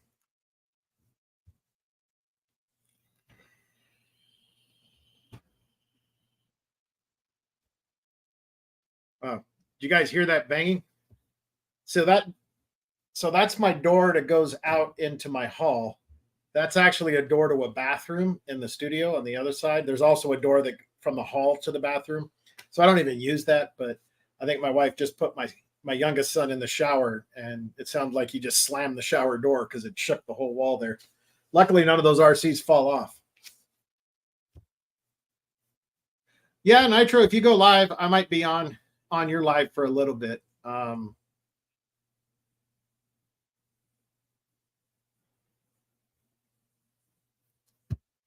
Yeah, Landon, Nitro, the name right above you, is an awesome channel. You should check him out. He does a lot of the Nitro RCs from back in the day. He's starting to replay those, but he doesn't do Nitro very much anymore. He's primarily doing a lot of more of the fifth scale gas stuff now, and he has a lot of money invested into his gas stuff. Not to mention, he has one of your favorite vehicles sitting behind him. He has and correct me if I'm wrong, it's a 1972 or is it a 1970 Camaro? But he has a Bumblebee sitting right behind him when he does his lives. But it is a Camaro. It's a 1970s Camaro.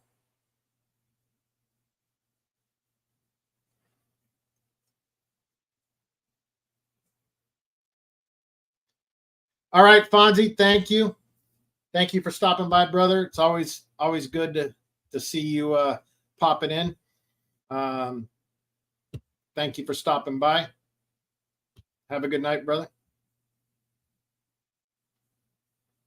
Yeah, Nitro, that Camaro, that build was awesome.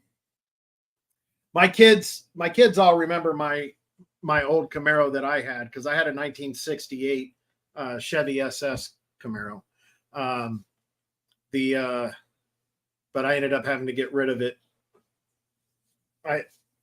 Long story on why I had to get rid of it, but But yeah, all of my kids love Camaros. So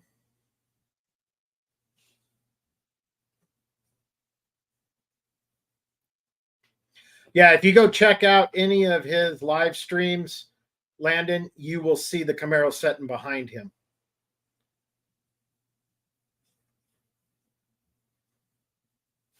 Yeah, I don't even know if I can. I have pictures of my Camaro, but where I have them at on this computer, I don't remember where I put them.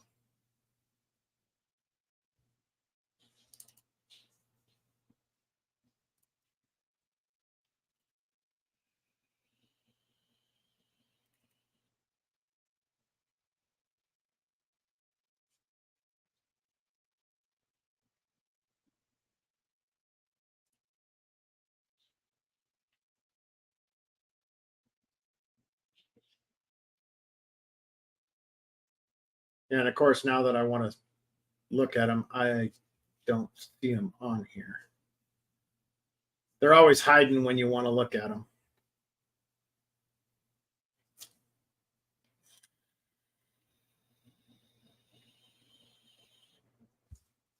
You know what? I bet they're on my hard drive.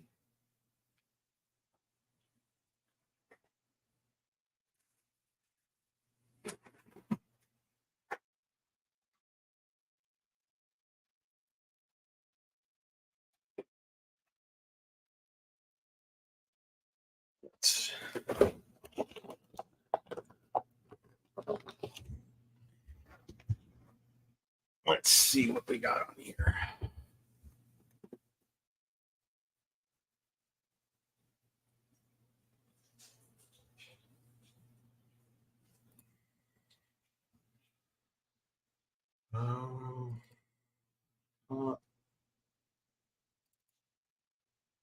Pictures.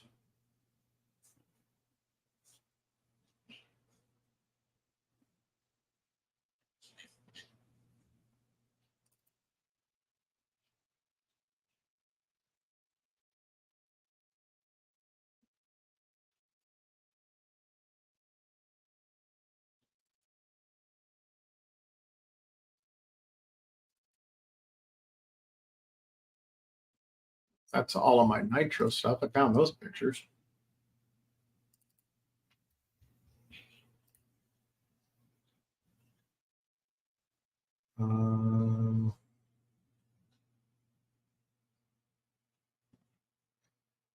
It's not there.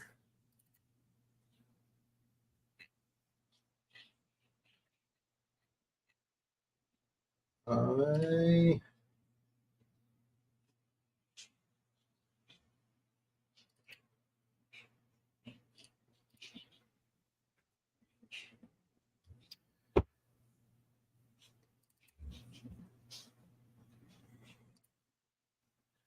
if I search for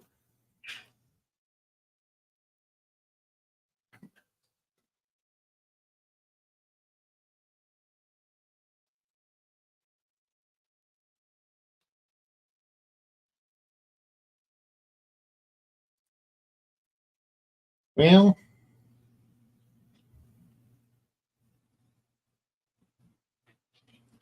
I do know that if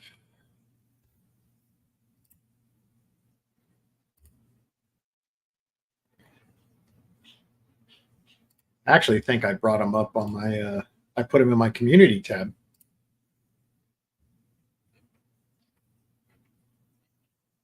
My camping trailer, my boats.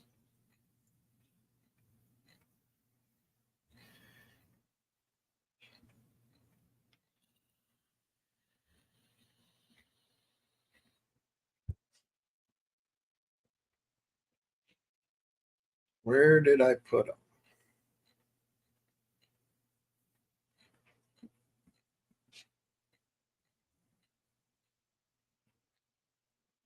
Oh yeah. All right. So if I do this,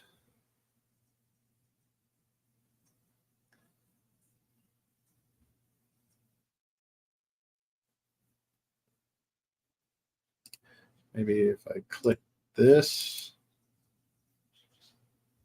and go present, share screen.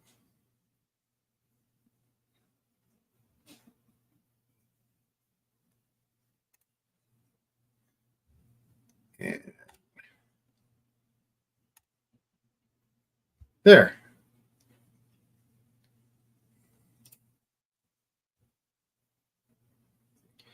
Yeah, so there's my Camaro right there.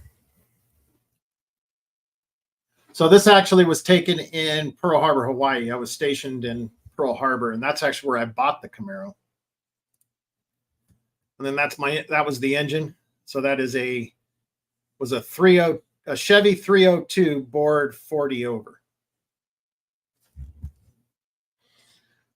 And I still had some work to do on it. You can still see this picture. I had actually already replaced the headers after I took this picture. Yeah, that was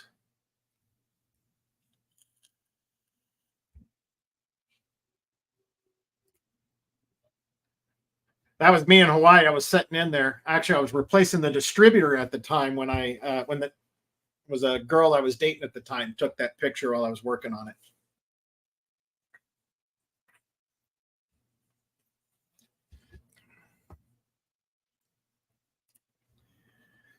Yeah, and then this is Rob. I was installing a slapstick in it.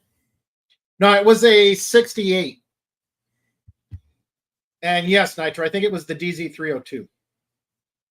I think you are correct.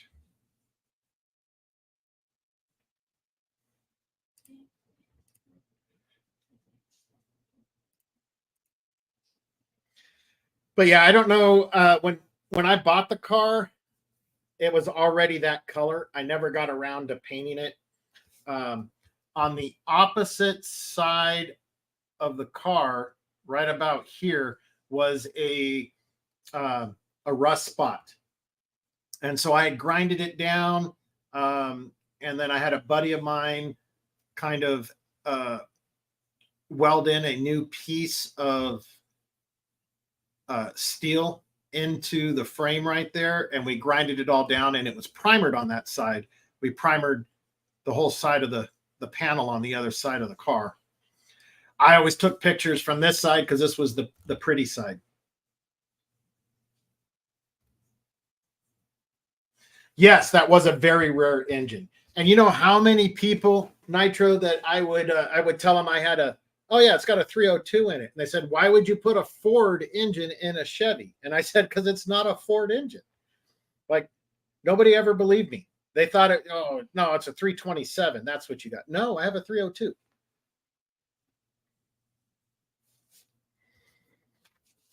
Yeah. Nah, she was definitely beautiful.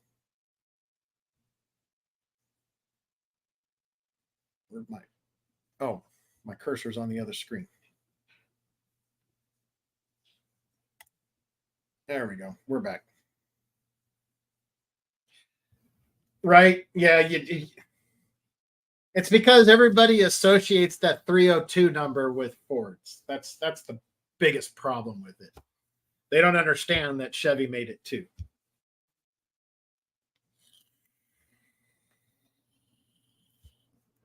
It's the same argument you have with people when you talk about straight sixes, right?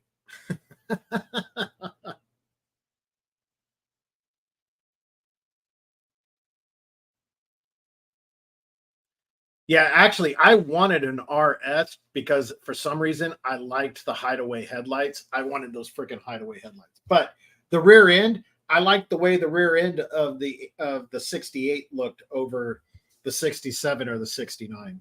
But the 69 is what, because it was the third one in that first gen that everybody jumped on that bandwagon and wanted one. Yep. The only thing that I found is that the motor that came in that car was not a 302. That car actually did have a 327 in it. And whoever I bought it from put that, or whoever originally owned it, swapped it out and put that 302 in it. But the 302 was out of that same year. I mean, it was strange. Yeah, I liked the round headlights better.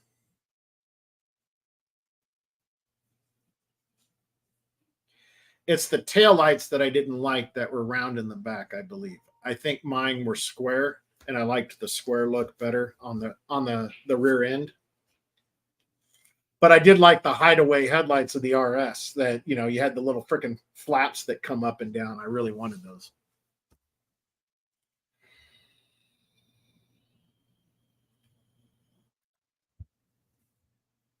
All right. You go back here.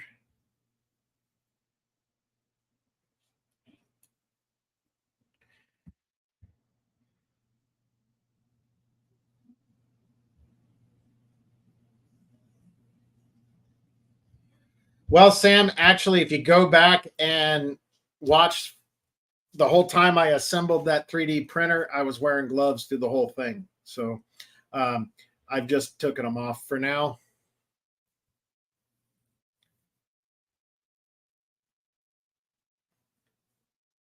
Yeah, 429. That's the big boy engine. You definitely know when you hear that 429. Yeah, gives you a little chubby. Yeah. It's like when they came out with those 454s and the freaking remember the 454 Chevy box trucks? Oh my gosh. Those things, step on the gas on one of those things and your back tires go start spinning. Awesome. Was that printer Harlan was going to get you? Landon. So the big printer that's right here, that's what Harlan bought me. This little one was sent to the channel.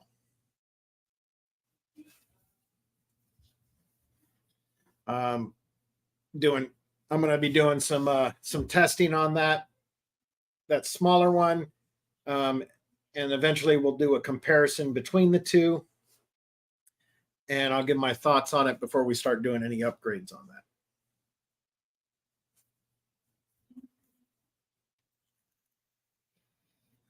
Well, alrighty. Well, I am going to probably go ahead and end the stream. Thank you for everybody watching. Be looking out. Nitro might be going live here in a little while, maybe in hours or so. I don't know. We'll just be looking for him. I'll see everybody over there. Don't forget to like and subscribe if you're not. Don't forget to hit that thumbs up. And yeah, Lan, whenever you want to come over, I'll show it to you. They're both sitting in my studio. So we will I'll show you how they work and everything. But all right. Thank you guys. I appreciate you all. Until next time, thank you for everybody that was watching. Thank you, Landon, my son, for the dono. Thank you, Alan, for making me dance in my seat. All right. I love you guys. We'll see you guys all soon. I'm Stitch, SK Hobbies AZ, and I'm out.